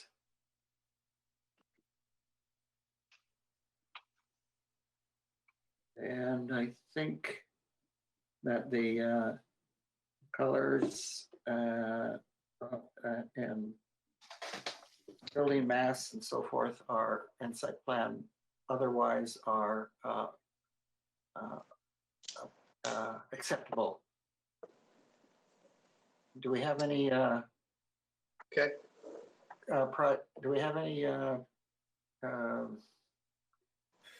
design, what do they call it? Project, the guidelines, Mr. Chair, Board Member 6, we do have the project compatibility analysis. Yeah. And we also will need SQL 15183 exemption language read into. Okay. So the project appears to be compatible with the project design criteria. Without any communication otherwise from staff, the project appears to be applicable with the city charter and municipal codes. The project is consistent with the design guidelines applicable to this area in town. Number 2, the project is compatible with architectural character of the city and the neighborhood. It does fit the characteristics of projects in this particular neighborhood. The project size, mass, bulk, and scale are appropriate to the site. And given that there are other 2-story projects in the neighborhood of similar size and location on the property, it is appropriate for its location and neighborhood. There appears to be no adjacent landmarks or historic resources, so this is not applicable. There are no public views of the ocean and mountains, therefore this criteria is not applicable. And the site plan shows a appropriate amount of open space and landscaping. Okay. I was, oh, sorry, go ahead. And the Architectural Board of Review finds that the project qualifies for an exemption from further environmental review under CEQA guidelines section 15183 based on the city staff's analysis and CEQA certificate of determination on file for this project. Okay, great. I will second that. And under discussion, you mentioned that this fence, 6-foot fence, would be set back 4 feet. Would you be, that really starts to pinch down on that side yard and the usability of it. Would you be willing? Would you be willing to go to 2 feet setback? 2.5 to 3. 3. 3? 3 feet. Okay. All right. Any other discussion? Any other points to add? No? Okay. So let's take our roll call vote. This is Mary. I apologize. We still do need the minor zoning exception for the trash enclosure. It wasn't just the fence. Okay. There's a trash enclosure as well. So, so I'll add to my motion that given the unique configuration of the site being a corner lot, etc., that the request for an exemption for the location of the trash in as shown is acceptable. And could we get the findings on the screen? Oh my goodness. Okay. That regarding that zoning exception for the trash location, that the board finds that granting of such exception will not be detrimental to the use and enjoyment of other properties in the neighborhood. The improvements are cited such that they minimize impacts to abutting properties. The project generally complies with applicable privacy, landscaping, noise, and lighting standards in the single-family design board good neighborhood guidelines, and the improvement will be compatible with the existing development and character of the neighborhood. And then there's one more. Oh, we're not granting the fence and the hedges. Right, Michael? that language was put there for just in case, but the trash enclosure one does apply. Oh, I get it. So in regards to the trash enclosure, the granting of such an exception will not create an exacerbate an obstruction of necessary sightlines for the safe operation of motor vehicles. And the waste and regarding the trash enclosure, the waste and recycling enclosure is not anticipated to create a nuisance, hazard, or other objectionable condition. Thank you so much. It does sound like you got the finding for fences and hedges in there. So would you like to strike that? The first line on there that says number Yeah, one. I didn't understand. I wasn't reading far enough ahead. So yes, I'd like to strike it. Perfect.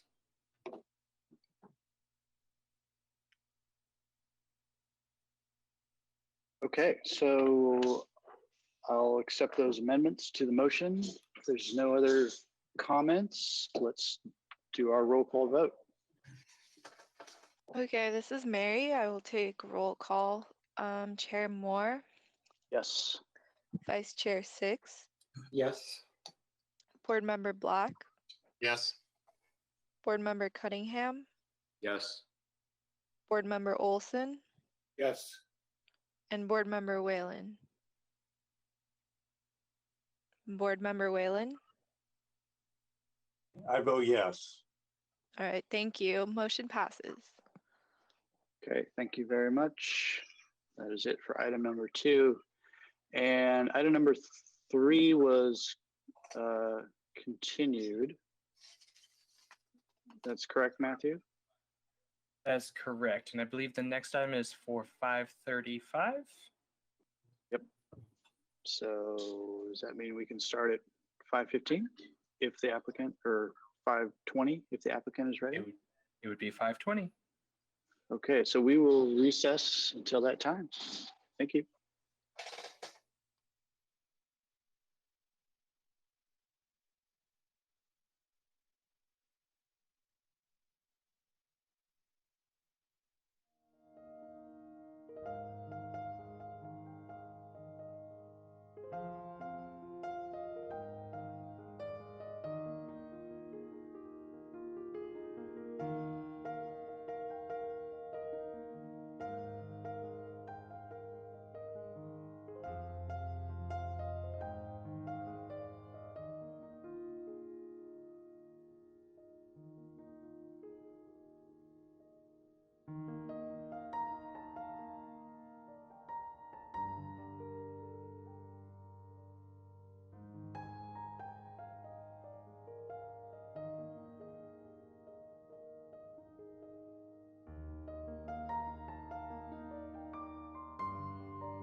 I'm here.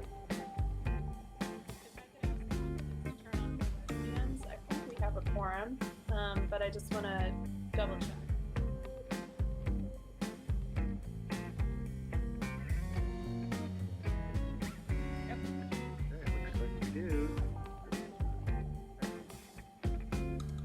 Okay, so let's reopen or reconvene the meeting for May 18th, the Architectural Board of Review. And we're on item number 4, is that correct? Yes. Okay. And this is 200 Helena Avenue, and this is a pre-application review. So this is a one-time pre-application consultation. It is a proposal for a new 3-story mixed-use project located in the non-appealable jurisdiction of the coastal zone. The project entails the demolition of all structures on site and the construction of a new 3-story mixed-use development with 1,822 square feet of commercial retail space, 1,957 square feet of outdoor patio, and 6 residential studio lofts averaging 854 square feet, a residential lounge, and a podium level open courtyard. The project includes a parking garage with 22 spaces, of which 17 spaces are semi-automated parking lists with valet assistance. This project has not been reviewed against all relevant city development standards. No final appealable decision will be made at this hearing. Okay. Is that entire thing? Yes. Okay. So if we could have our presenters come on. So we have 1, 2, and we had 3. Mr. Shields, if you don't mind unmuting yourself as well. There we go. So we'd like to keep the timeline minimized. We'd really appreciate 1 or 2 members of the applicant team doing the presentation, and that'll help us out. So I'll turn it over to you, whomever is going to take the lead. Okay, this is Mark Kirkhardt, Principal of Design Architects. I'll be leading the presentation, but I have Mark Shields, my partner, as well as Melissa Sonarli, who's the project manager, that are there to answer any questions if they have any. If you have any, you might want to start with the other PDF, which is that shows some of the existing site photos for the site conditions. I don't think we need to spend much time on this, belabor this, but this is pretty much the heart of the Funk Zone. It's the corner of Helena and Yananali. It's right across the street from the Figueroa Mountain Brewery. So it's that vacant lot that's been there. It's about just shy of a quarter of an acre, 23,000 square feet. 0.23 acres, I mean, so just shy of a quarter of an acre. We can scroll through those quickly if anybody has any questions. I think everyone pretty much knows the site. It's pretty much, the entire site is paved. It used to have about 1,000 square foot structure on it that was demolished. This was the site where there was a gentleman that was drying sea cucumbers for decades there. So it was pretty odoriferous site. So as was said in the outline, this is a mixed use project, one we're really excited about. I think it's a fantastic use for this site. It's made up of 2 tasting rooms, one for beer tasting and another one for wine tasting, as well as a second floor roof deck that can be used for tasting events for either one of those 2 tenants on the ground floor. And then we have a total of 6 residential studio loft residential units on the site. As was stated, 22 parking spaces, 17 are in lifts. The others are on surface. And the plan is for this to be a valet served or an attendant served stacked parking during the business hours. So if you don't have any questions about the site, we can go to the first PDF. And this just pretty much shows the vicinity. And I say go to PDF number 3, You skip number 2 and go to number 3, which is the site plan, site and ground level plan, please. Might be helpful if you enlarge that. Thank you. So as you can see, Yananali is at the bottom of this drawing here. So that's south, north is up. You can see the driveway entrance is back off of, on Helena, back off of Yananali. Stacked parking along the north side of the garage. Those are just double high stacked parking. And if you're familiar with these, this is one where there's nine spaces available on the ground level, 9 up above, but there's 1 space missing in order for them to be puzzled so they can slide to accommodate cars going onto the upper levels without having to move a car on the lower. The other parking then is on the opposite side of the driveway aisle. We have 2 handicap parking spaces as well as the EV spaces and a loading space. So the two tenants on the ground floor, you can see here, they're flanking an elevator lobby in the center, but on the left, you have what would be the beer tasting facility with a patio that wraps around which is the beige portion all the way around. The one on the right-hand side then is the wine tasting. It has a patio directly in front of it to the south, right there. And then the elevator goes up. The elevator serves both the roof deck that can be used by the public as well as the residences on the upper floor. So you can see on this level, we also have two bathrooms for the commercial uses, bicycle parking, trash, utility spaces, pretty much what we'd expect to see. Go to the next PDF number 4, please. So this shows the second and the third floor.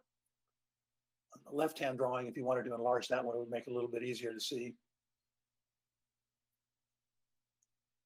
So there's actually a second wine tasting area on the second floor, which is indicated in that kind of rose color, with a little deck off of it to the south.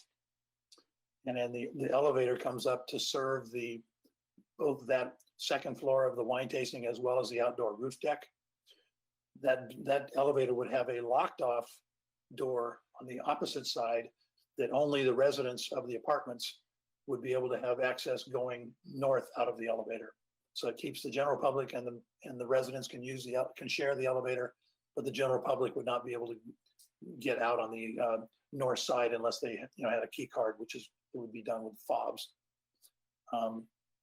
So that's a podium area between the roof deck and those units. You can see we're showing some pivot doors there. We kind of have an idea of some verandas, privatized, semi-private verandas, and landscape in those gray areas would be landscape.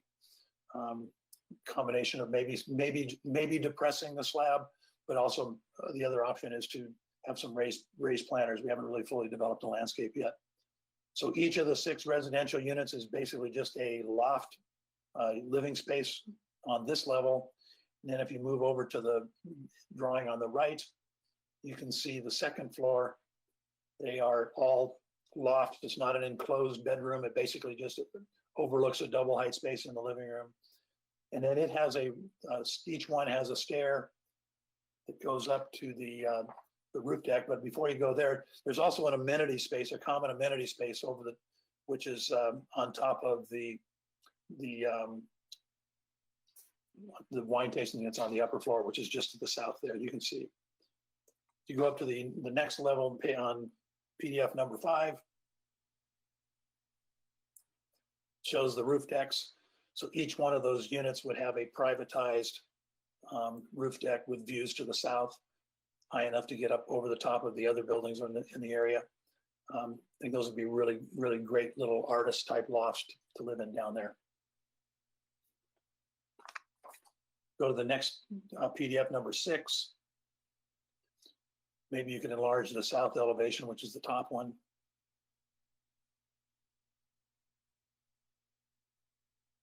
We've got some 3-dimensional views of this, which I think are really going to tell the story a little bit more. But what you can see here is on the left, this is showing it with some kind of industrial steel bifold type glass windows that would be on top of the bar that would be able to open up. So this could be a completely open air tasting area, open out to the patio. Then on the right-hand side is the wine tasting. As we're thinking of sort of a screen that's laser cut screen in metal that would kind of form a semi-transparent enclosure to that outdoor tasting area there. And that also has bifolding doors that can open it up so it's right on the sidewalk. We are in a floodplain down here. We're assuming that we're going to have probably about 18 inches of, need to have about 18 inches of freeboard. We're actually planning on doing that out at the sidewalk level by having board form concrete planter walls and be able to control the water intrusion at that point as opposed to at the building. The elevation below that on the same sheet, if you could just scroll down. This shows the west elevation along Helena Street, which I think pretty well depicts the fact that it's really kind of a mostly two-story building right on the corner with the partially covered outdoor deck, which we'll see better in the three-dimensional views. So the beer tasting is right here on the right. Those vertical slats are providing some sun control into that patio. Where the 17 is actually the entrance into the garage. And then these residential units are two-story residential units with roof decks. We're proposing and we're showing them here in a pre-weathered corrugated metal. Our idea is with the materiality here is to keep it very funky, to really kind of draw and build on the funk zone. Some Reson cedar siding, some pre-weathered corrugated, perhaps some plaster, industrial sash steel windows, trellises made out of steel with solar collectors on them and so forth. So we're really trying to make sure that the thing is not too formal looking and really kind of keeps with the spirit of the funk zone.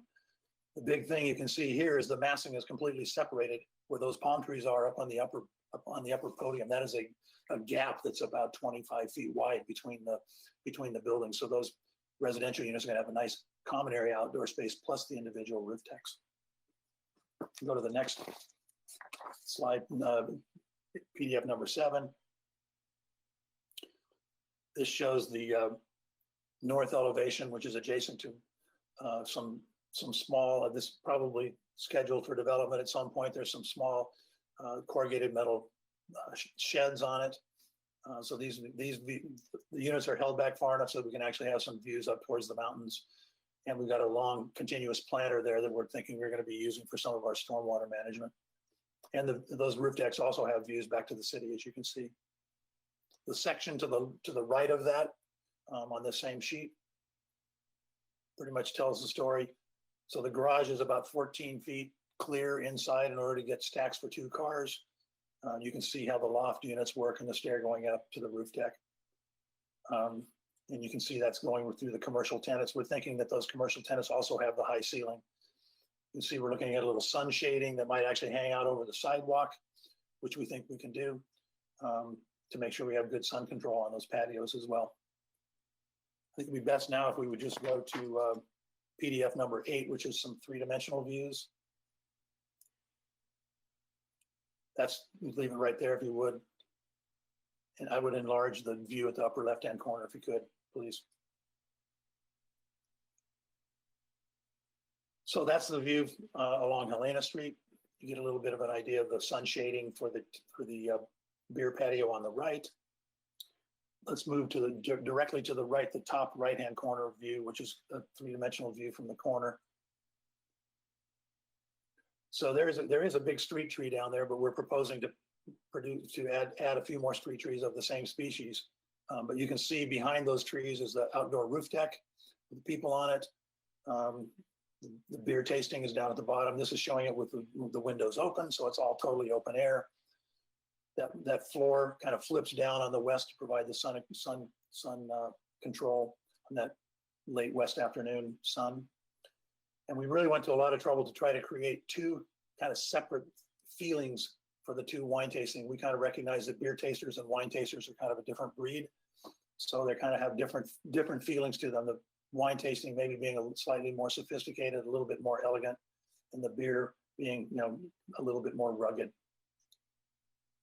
Next, maybe you could just scroll straight down below that view. It's kind of more of a straight on elevation view. So you can kind of see how the double height wine tasting with its roof over it extends out over a portion of that roof deck. And the balance of it is all totally open air. It's really just one story right on the corner. And in the middle, right behind those bikes, we were hoping to maybe do a bike parking in the street there, a bike corral, to really encourage people that are riding their bikes down to the funk zone. Once again, the materiality, you can see kind of rustic resawn wood, board form concrete, rusted steel, some board form concrete, plaster, darker colors. We don't want this to be we don't see this as a big bright thing. We see it as a very kind of somewhat more rustic, refined, but rustic. The lower left-hand corner, if you could go down right from there, over into the lower left-hand corner of this same sheet, that's the view you're really going to see if you're coming down from State Street. This is taken on Yananale. Figueroa Mountain Brewery would be directly across the street on the right-hand side here. Pretty open corner. So it's kind of have really strong visibility, but we think this is what really shows how the massing stacks up. It doesn't overpower the street corner, steps back. You can imagine a lot of activity up on that roof deck. And the residences kind of to the north. We really feel the massing it's a really exciting program, we think. It'd be a great addition to the funk zone. And so that's kind of the overall presentation. Mark, do you have anything else to add?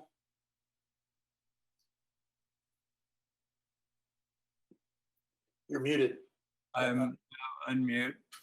I'd just like to say that both Mark and I have grown up in Santa Barbara and both worked in the funk zone. Mark actually lived in the funk zone, so we really appreciate the space down there and the vernacular of the architecture. And we thought that this building should have some of that kind of funkiness, but we're architects, so it is going to be a little bit more sophisticated. We're super proud of the massing in general. Feel that it really addresses the corner well, and it's really going to be all open air for that matter, which is going to feel really nice. I wanted to talk a bit about the screen that's in the wine tasting area. That's, as Mark alluded to, a transparent screen, much like kind of a nod to our more Mediterranean work, the Mishrabi, the enclosed private terrace, which I think would be spectacular at night when lit up from within. It kind of defines that space as being a more unique addition to the funk zone. If you could scroll, go to the next. If you could go to the lower right-hand corner view, that shows that a little bit better. This the view exactly to the right there. Thank you. If you can blow it up a bit more, I'm having a hard time seeing the rendering. It's so small. Yeah, and slide over to your right. And even Mr. Shields, sorry to interrupt, Mr. Shields, but there's a gray line underneath where all the webcams are, and if you drag that up, it will make the plans larger for your viewing as well. Okay. Well, anyway, I appreciate you enlarging it, and that kind of gives you more of a feeling when you're up close. So it's open air screen, very transparent, so you kind of get the mystical idea and curiosity of what's going on inside. And whereas if you scroll to your left, the beer area is really a different type of architecture, more open, more industrial, and very open air. So I think it'd be an exciting space. So both Mark and I and our team at DesignArc are thrilled to be working on this project and look forward to your comments. Okay, thank you very much. So what we'll do now is open public comment. Is there anybody from the public that would like to address the board about this project? If you would, please click on the hand icon on your GoToWebinar control panel. I have Mr. Steve House who would like to speak. I'm going to go ahead and unmute you, Mr. House, and then you'll have 2 minutes to speak. So whenever you're ready, go ahead. Can you hear me okay? Yes, we can. Okay. Well, greetings, everybody. I wanted to comment on this because I think that it's a very handsome building. I really do. But at the same time, I don't feel that it says anything about Santa Barbara. And it is immediately adjacent to El Pueblo Viejo, just right across the street at Helena is the boundary. And it's a block or two from one of the major landmarks in town, the train station, which is a Santa Barbara landmark and also on the National Register of Historic Places. So I just think that it ought to be more transitional. Yes, it looks very funk zone-ish, but I think the funk zone has an inventory of older industrial buildings, and there have been some newer buildings that are a takeoff of that. I'm concerned about all the wood siding, and my suggestion would be, I mean, the massing is gorgeous. I really like the massing, but I think that the palette of materials could include sandstone and stucco and maybe less wood and less metal. I think that I think that basically sums up what I would have to say about it. So I'm interested to hear all the other comments. I just wish it would be more transitional and have more of a relationship to Santa Barbara. It's a great building. It would look great somewhere else, is my feeling. So thank you very much. Okay, thank you. Is there anyone else in the public? to address the No, board? Mr. Chair, but I would ask Matthew if there's any written comments. Mr. Chair, we have not received any written comment, but I did want to take time to remind the board of what a pre-application consultation is really supposed to cover. It is a very broad review. It's, again, the comments from this review will not be carried forward to subsequent reviews from this. This is its own application. That's direction from the city attorney's office. And really, this is about big picture items. So what does outdoor programming look like? What does, how's circulation? How's the massing? How's the height and the size and all of that stuff? So it's a big picture look at this so that the applicant can rest assured or just make a game plan on how they'd like to approach this project in the future before they make a formal application. So I just wanted to put that little bug in your ear just so that we can focus our comments to the big ticket items at this review.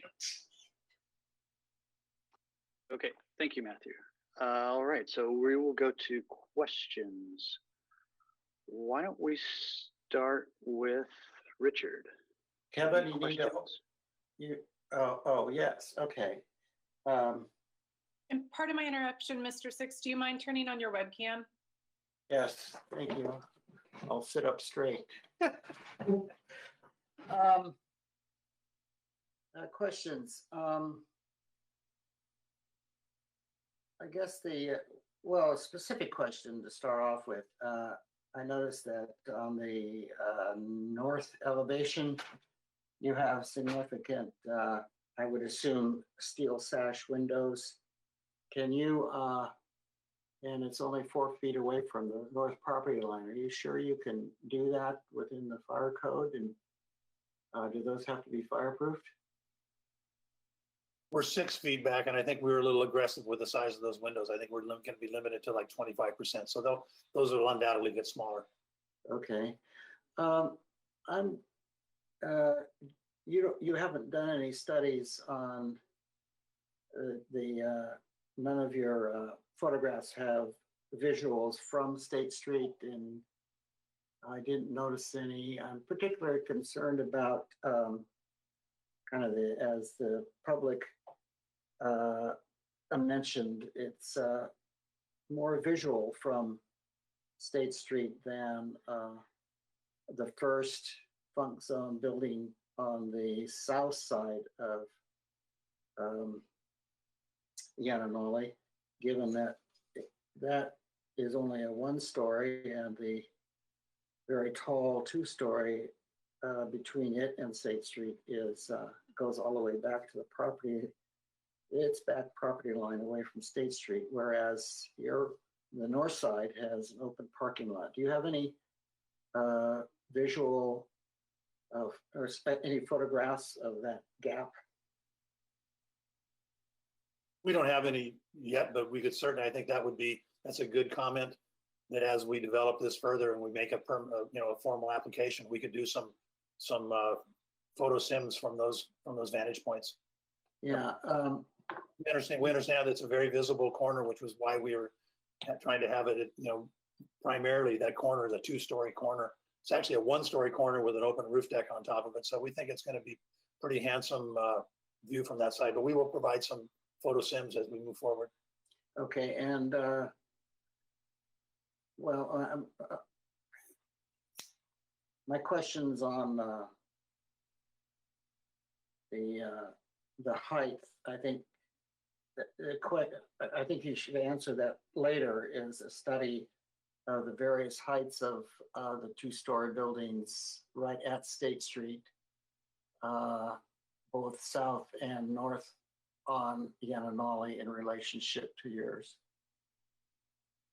That's more of a comment than a question, but I'm interested to find out what those relative heights are.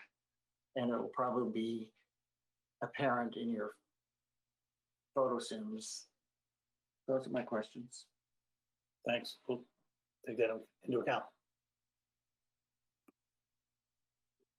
Okay. Oh. Is there anything else, Richard? Yeah, I'm sorry. No, I'll save it for a comment. Okay. Let's go to Mr. Olson. I don't have any questions. All right. Mr. Whalen. Yes, thank you, Chair Moore. Does the elevator service the third floor? No, it's not required to. The ground level of those townhouses will have an ADA bathroom and an ADA kitchen. So it's not required, the townhouse is not required to have access to the third floor. So no, it's only a two-stop elevator, just takes you up to the entry level. So on that point, it would need a pit, right? Yes. All right. So related to the flooding issue, you mentioned that there were walls around the seating areas, but wouldn't the flood level just come right in the entry in the elevator lobby? Flooding the pit? You have to have flood proofing there as well. All right. You'd have to have flood proofing at the doors, and yeah, the whole building would be flood proof. We've done this before. It's the same way the Hotel California is done. There's actually flood proofing, and we'd have something across the opening to the garage as well. Very good. That's my only question. Okay, let's move on to Bob. Kevin, Cunningham. I do have an extra question once you allow me. Okay. Thank you. On the east and south elevations of the residential level, they seem to be quite blank, and I'm wondering whether there's any possibility of adding windows to articulate those big heavy masses. So on the east, well, I believe it's the east and south elevations. Well, the east elevation, this wall here is pretty much on the property line. So we would have some of these slot windows that we would use with some firelight glass. We have a little window that's wrapping around the corner. This is a property line wall, so it would be very difficult to get a lot of openings on that side. Can you not install wire glass windows? Well, they'd have to be firelight glass. Yeah, we could investigate adding a few more openings to articulate that with the elevation a little bit, but it has to be more than wire glass. It's firelight glass. It has to be rated glass, but we can certainly investigate that. Okay. I also want to add that this elevation, that dark gray mass in the foreground, is the garages that are on the adjacent property. So our project is actually back the distance of the depth of that building, which is maybe 40 feet or something like that. So there's a building shown here in elevation that's not ours. I understand that, but then your building, rises above that adjacent building, and that's a big blank gray mass. That's Sure. That's the basis for my question. And then again on the south elevation, if you could go to the southwest perspective view.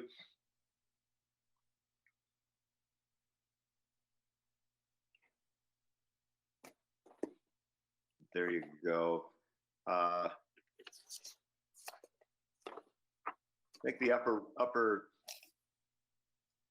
the lower left-hand view, if you can just zoom in on that. The wall, the big, you got a big south-facing mass on the third floor there. And again, I'm just wondering whether you can articulate that with some penetrations because it seems a bit heavy. What you can't see there, Bob, is that it's kind of hidden by that tree. There are a series of windows that march along that entire facade, that kind of behind the tree. When we will show it when we do, we'll elevate that so you can see a straight on elevation of that. It's a little hard to see there.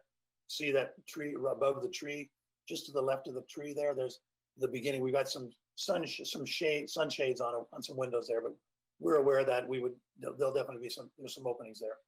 Okay, no, I appreciate that, but unfortunately, those are back from the street, and I think the street view, again, it looks a little heavy, and I want to, caution myself basically here by saying I think this is a great looking building. I'm just concerned about those two elevations and the apparent heavy mass that we're seeing. So that's all the questions I have. Thank you. Thank you. Okay, let's go to Mr. Black. Questions? I don't really have any real questions. I have some thoughts when we get to comments, but okay, great. No questions now.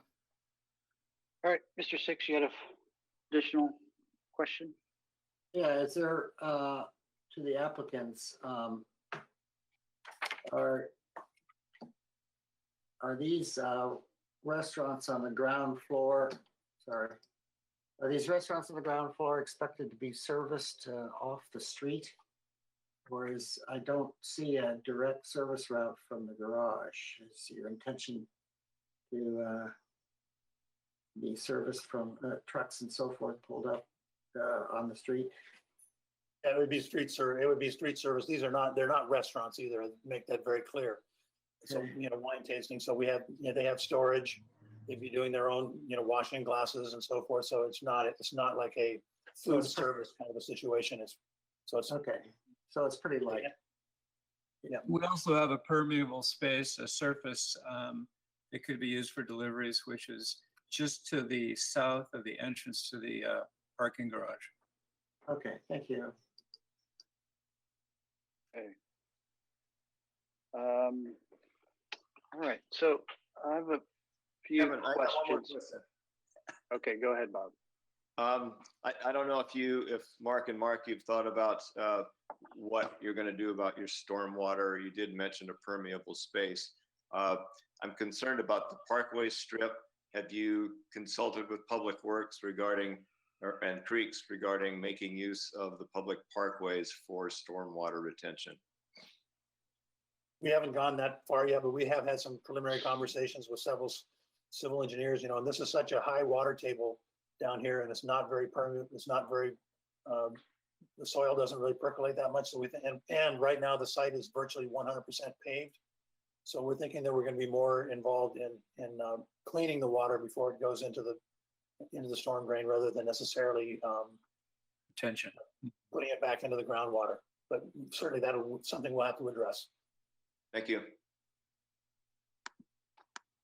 Okay, let's see. My questions are: do you have a view or elevations of the building without the trees? Somewhere? We do. Okay, but we will when we submit. Yeah, it's tough to really get a sense of what's going on fully with the trees in a way like that. And then you talked briefly about how you felt this building fits into the Funk Zone vernacular. Let's go back to that and describe to me some of these elements that are, I see the kind of the big blocky elements. Describe to me more about these elements that are kind of flying along the surface, kind of the cowl sunshade elements. What's the materiality to that, and then what's the I guess, how do you see all this kind of added material on the building fitting in with this, what we would normally see in the funk zone as kind of a very basic, honest, sort of very blocky buildings? How does this fit in with that? How does it fit in with its neighbors? Our attitude is that the funk zone is totally eclectic. You've got just about a little bit of about everything down there. Like you say, blocky, simple buildings that are plaster. So that's that cowl that you're mentioning there is, the idea is that is plaster. On the sun shading on the west would be kind of some heavy timber. So, the corrugated metal on the residential units, there's several corrugated metal buildings down in the funk zone, including one directly to the north of us. So, we're not, I think, our attitude is that the funk zone is absolutely eclectic. There's a little bit of everything. I don't think you need to do any one thing to try to tie into one or more buildings in the funk zone. I think you've got a little bit of everything, and we're kind of trying to suggest with this architecture that there's some materiality that connects it to the funk zone. Some of the massing, the blockiness is appropriate, and that it's very eclectic. I don't think that's our opinion. Okay. It also has a nice open air quality to it, which I think is very Santa Barbara, kind of like the Lark's patio and whatnot. So there's a building there, but as you walk by, you'll see right into the beer area and the wine area, as well as being more intriguing. Okay. And it was touched on before. So on I guess it's the north side of the building, you're right on the property line up until the second floor. So as you get above the podium, correct, you then step back. The dimension says 4 foot something, but you're saying it's meant to be more than 5 feet. Is that right? Yeah, and I think it's 6 feet is what we're proposing. Okay. So what do you think about your presentation to the neighbors? So you have kind of a story and a half of blank wall presenting itself to a neighbor, which will probably be developed at some point. What do you think you can do to that facade to kind of give it a little bit of depth and relief to the neighbors? Is there anything you've considered there? Well, depending on what planting we do in that planter, we could have some planting that would trail down. So there might be some things that we could do. We really don't want to have any openings there because it's a property line and it's a garage, so we really can't have any openings on that lower section. Sure. So I think, suppose we could try to do some notches and maybe plant some ficus that'll grow there anyway. Maybe hold it back 6 inches off the property line or something. I think our roof decks kind of add to the ambiance in that area too. We plan to have an interesting sunshades up there and hopefully some planting up there as well. So it is set back the 5 feet at least. And I think that's the start. I think our windows, as Mark mentioned, might be a little smaller in the end. We have the opportunity for some stormwater management up there, which could also be vines trailing over the edge of that upper layer. So there's some opportunities there, I think, to study. Okay. We can also look around and see virtually the percentage of buildings in the funk zone that are built right to the property line in the commercial zone, and expect and anticipate that the next person coming along is going to do the same thing. So, or a version of the same thing. Has a nice urban quality to it. So that's, I think, another characteristic of the funk zone, that it is more urban and industrial, and that reminds me more of this elevation. Okay. And then on the subject of parking, it appears from the cover sheet you have more than required. Is that right? Well, I can jump in, Mark, if you'd like. Go ahead. Introduce yourself. Yeah, it's not finalized yet, but we do have a parking modification request that will go hand in hand with this project. We have already started our work with Associated Transportation Engineers, but we're going to be parked at the right amount that we need using a demand-based analysis. So the 22 parking spaces are going to be sufficient. We may be over by 1 space based on our initial estimate. Okay. That sort of plays into my question about having the ability to modulate the northern facade or have any wiggle room with the parking layout at all. Well, right now we have 22 parking spaces for 6 residential units and the balance of the retail. Because we're in the coastal zone and that Title 30 has not yet been adopted, we have to abide by the old Title 28. So that's another technical layer, but I don't believe we are in the position to lose any parking. I know that staff is likely going to ask that we park all of the outdoor seating areas that we have, which we are with that number. So I don't see any variations in the parking layout right now. Okay, those are my questions. Does anyone else have any follow-up? Nope. Okay, then we're going to move to comments. So if we could have the board members turn their cameras on and the applicants can turn theirs off. Excellent.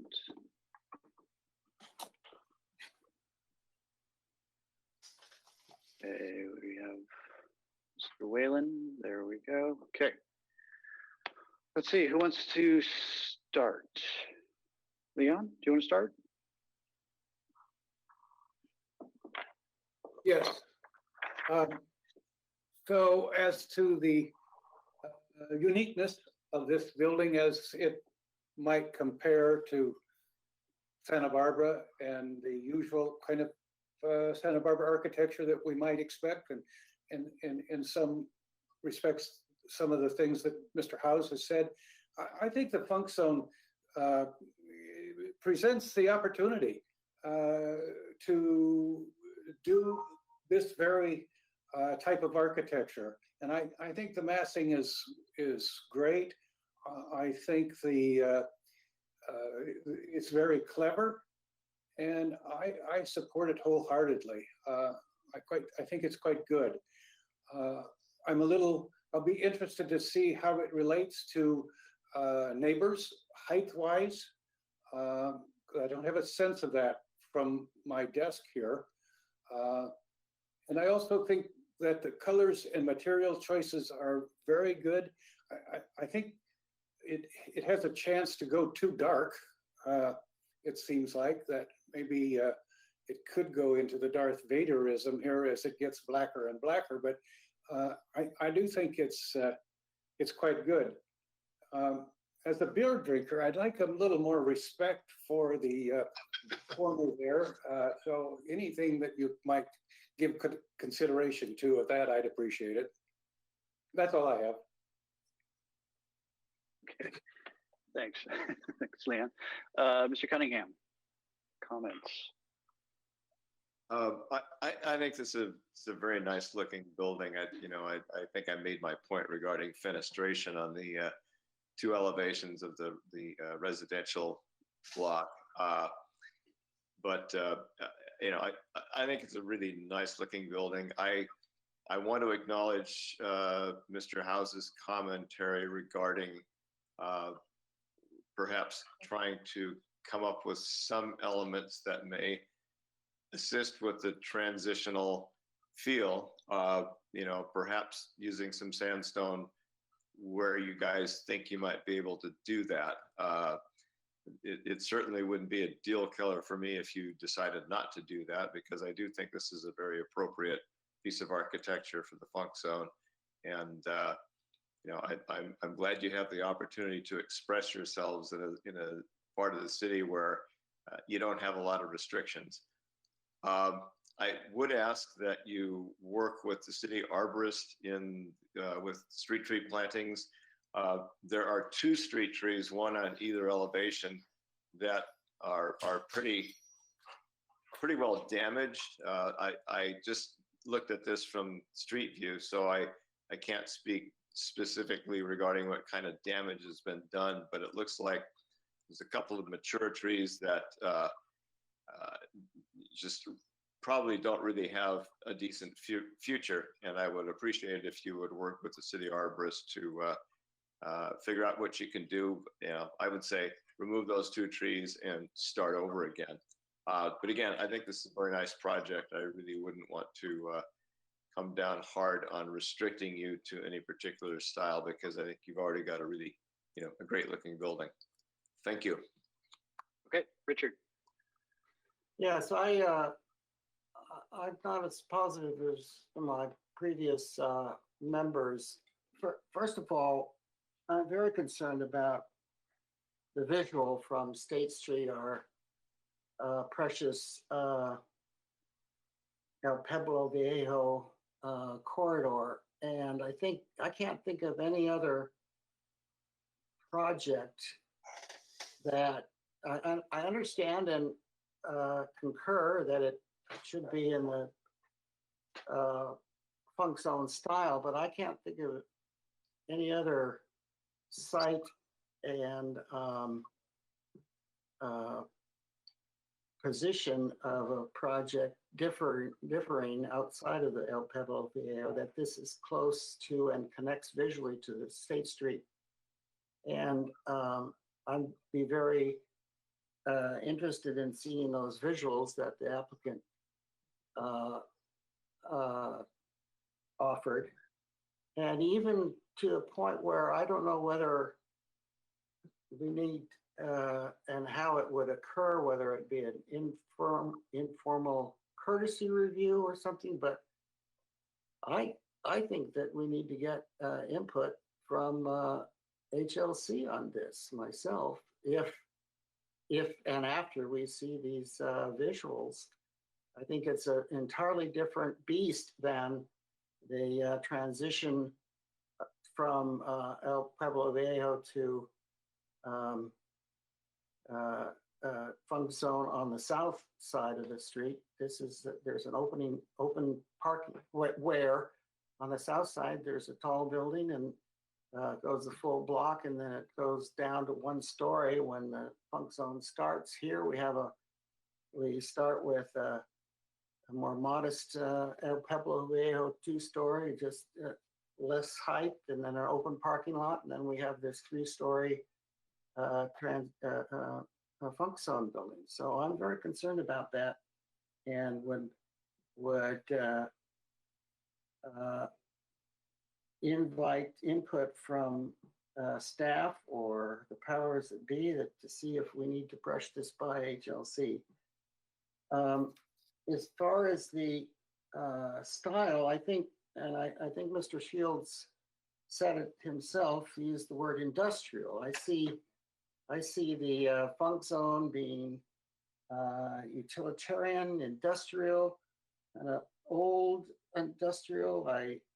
And what I see in here, I see these cowls, the vertical and horizontal frames over some of the units, some of the massing, the wraparound pop-out window on the southeast corner, the pop-out bay window on the west elevation, the wood siding.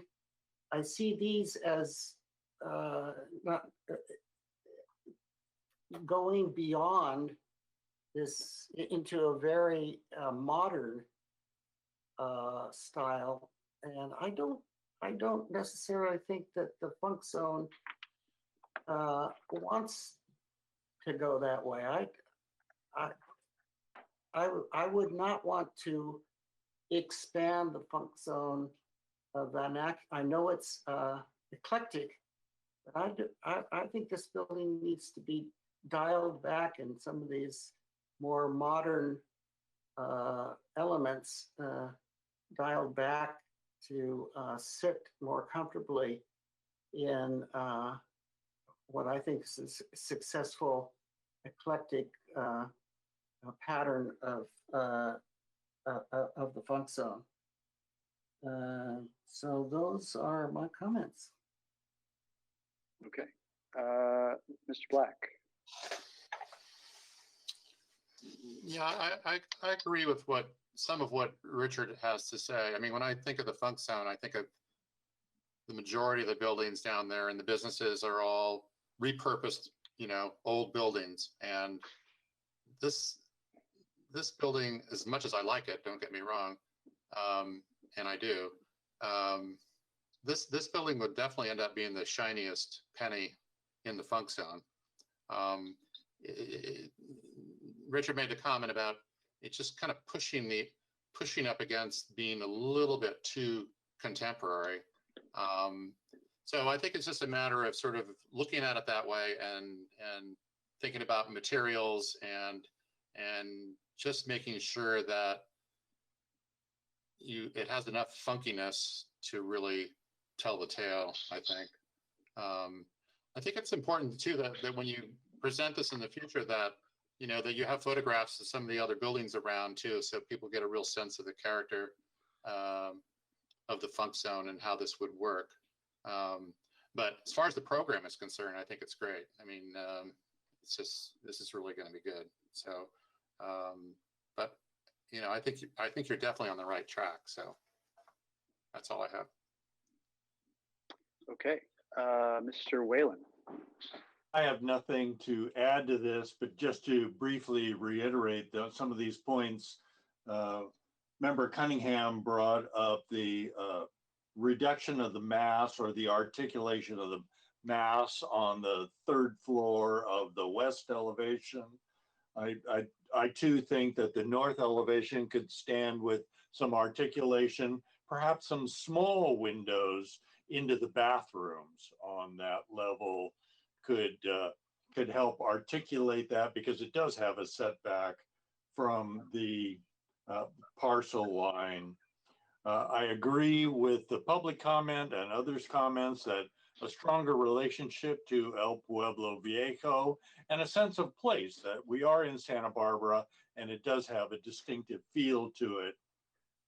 And then finally, to reiterate that the Funk Zone, these were industrial buildings that had very simple forms. So the designers have done a good job of extracting materials, but they've applied them to completely different forms that are foreign to the Funk Zone. I think maybe others have said it better. I've just tried to simplify that comment. Okay. Anything else to add? No? Gosh, from my perspective, I really like the design of the building. I think the massing is very nicely done. The materials used are used well. I just wish that some of that could be stripped away and simplified for this particular location. I think this building would be fantastic in a lot of other places, but the Funk Zone, as it's been said before by other board members, it's a place of very simple, utilitarian, honest buildings. And I think the decorations that have been added to the kind of the core building blocks of this building are not in line with the neighborhood and the context. And I'll leave it at that because I think it's been said already. So Matthew, now we need a motion, or how does this work? No, Mr. Chair. In this instance, Mary Ternovskaya has been keeping track of all of your comments. She will summarize them for the motion, and that will be available on the city's website for the applicant to review at a later date. And they can take what they will from that and come back with their actual submittal. Mr. Chair? Do any of the board members have follow-up I have comments that they follow-up. want to include? Okay, let's start. Hold on. Let's start with Richard. Yeah, I don't think we addressed the question of whether the HLC needs to see this. I think one of the solutions that might prevent or alleviate my concern about that, the applicant has successfully rejoiced in making this a schizophrenic building, you know, like the difference between the beer and the wine. Maybe part of that schizophrenia is the facade facing State Street or portions facing State Street are dialed way down and have more sympathy with the traditional. Also, a minor thing is that we're concerned about the height of, I think, the north side. A specific comment would be to try to make the stairway going up to the roof exit out inboard of the perimeter, so you could slope that roof and take it down closer, very close to the third floor. Those are my comments. Okay, Bob? I think I agree with Richard that at least a courtesy review by HLC would be advisable. Given all the comments that I've heard so far, there's concern that the adjacency to HLC or to EPV is important, and we should consider that. I have a question for staff. In the project description, it's noted that this is located in the non-appealable jurisdiction of the coastal zone. Can you please explain what that means?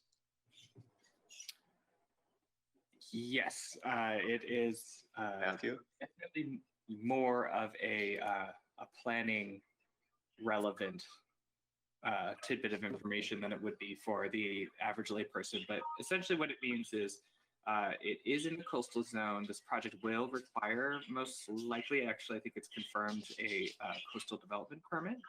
So there are 3 different jurisdictions in the coastal zone.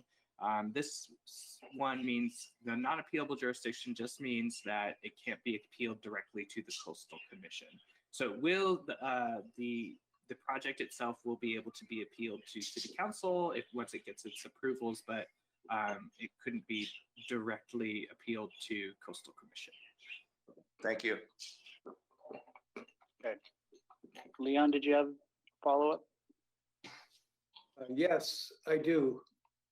I would like to be copied on that list that Mary is making to be forwarded to the applicant.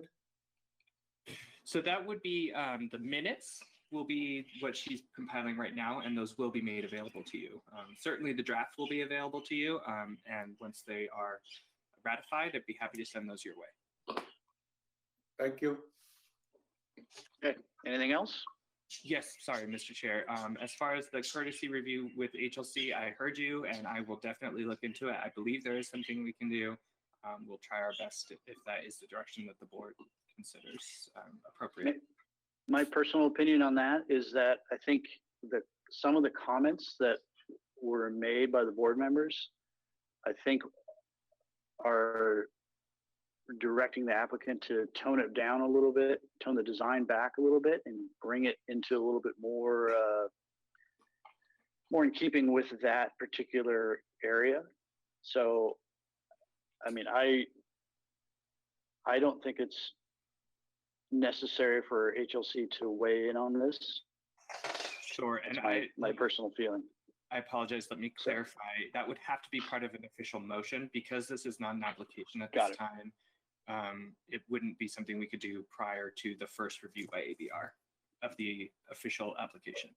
Mr. Chair, my intention was just to explore what the process would be. So when we do see the if the applicant does dial down those sensitive portions of the building and shows the photo sims and relationships with heights of buildings, et cetera, we can feel comfortable with which way we go. Okay. All right. Well, I think that's it for item number 4. Right? Believe so. Okay. Okay. Well, I believe that wraps up our meeting for the 18th. So we will go ahead and close our meeting. Thank you very much, board members and staff. Thank you, gentlemen. Thank you all.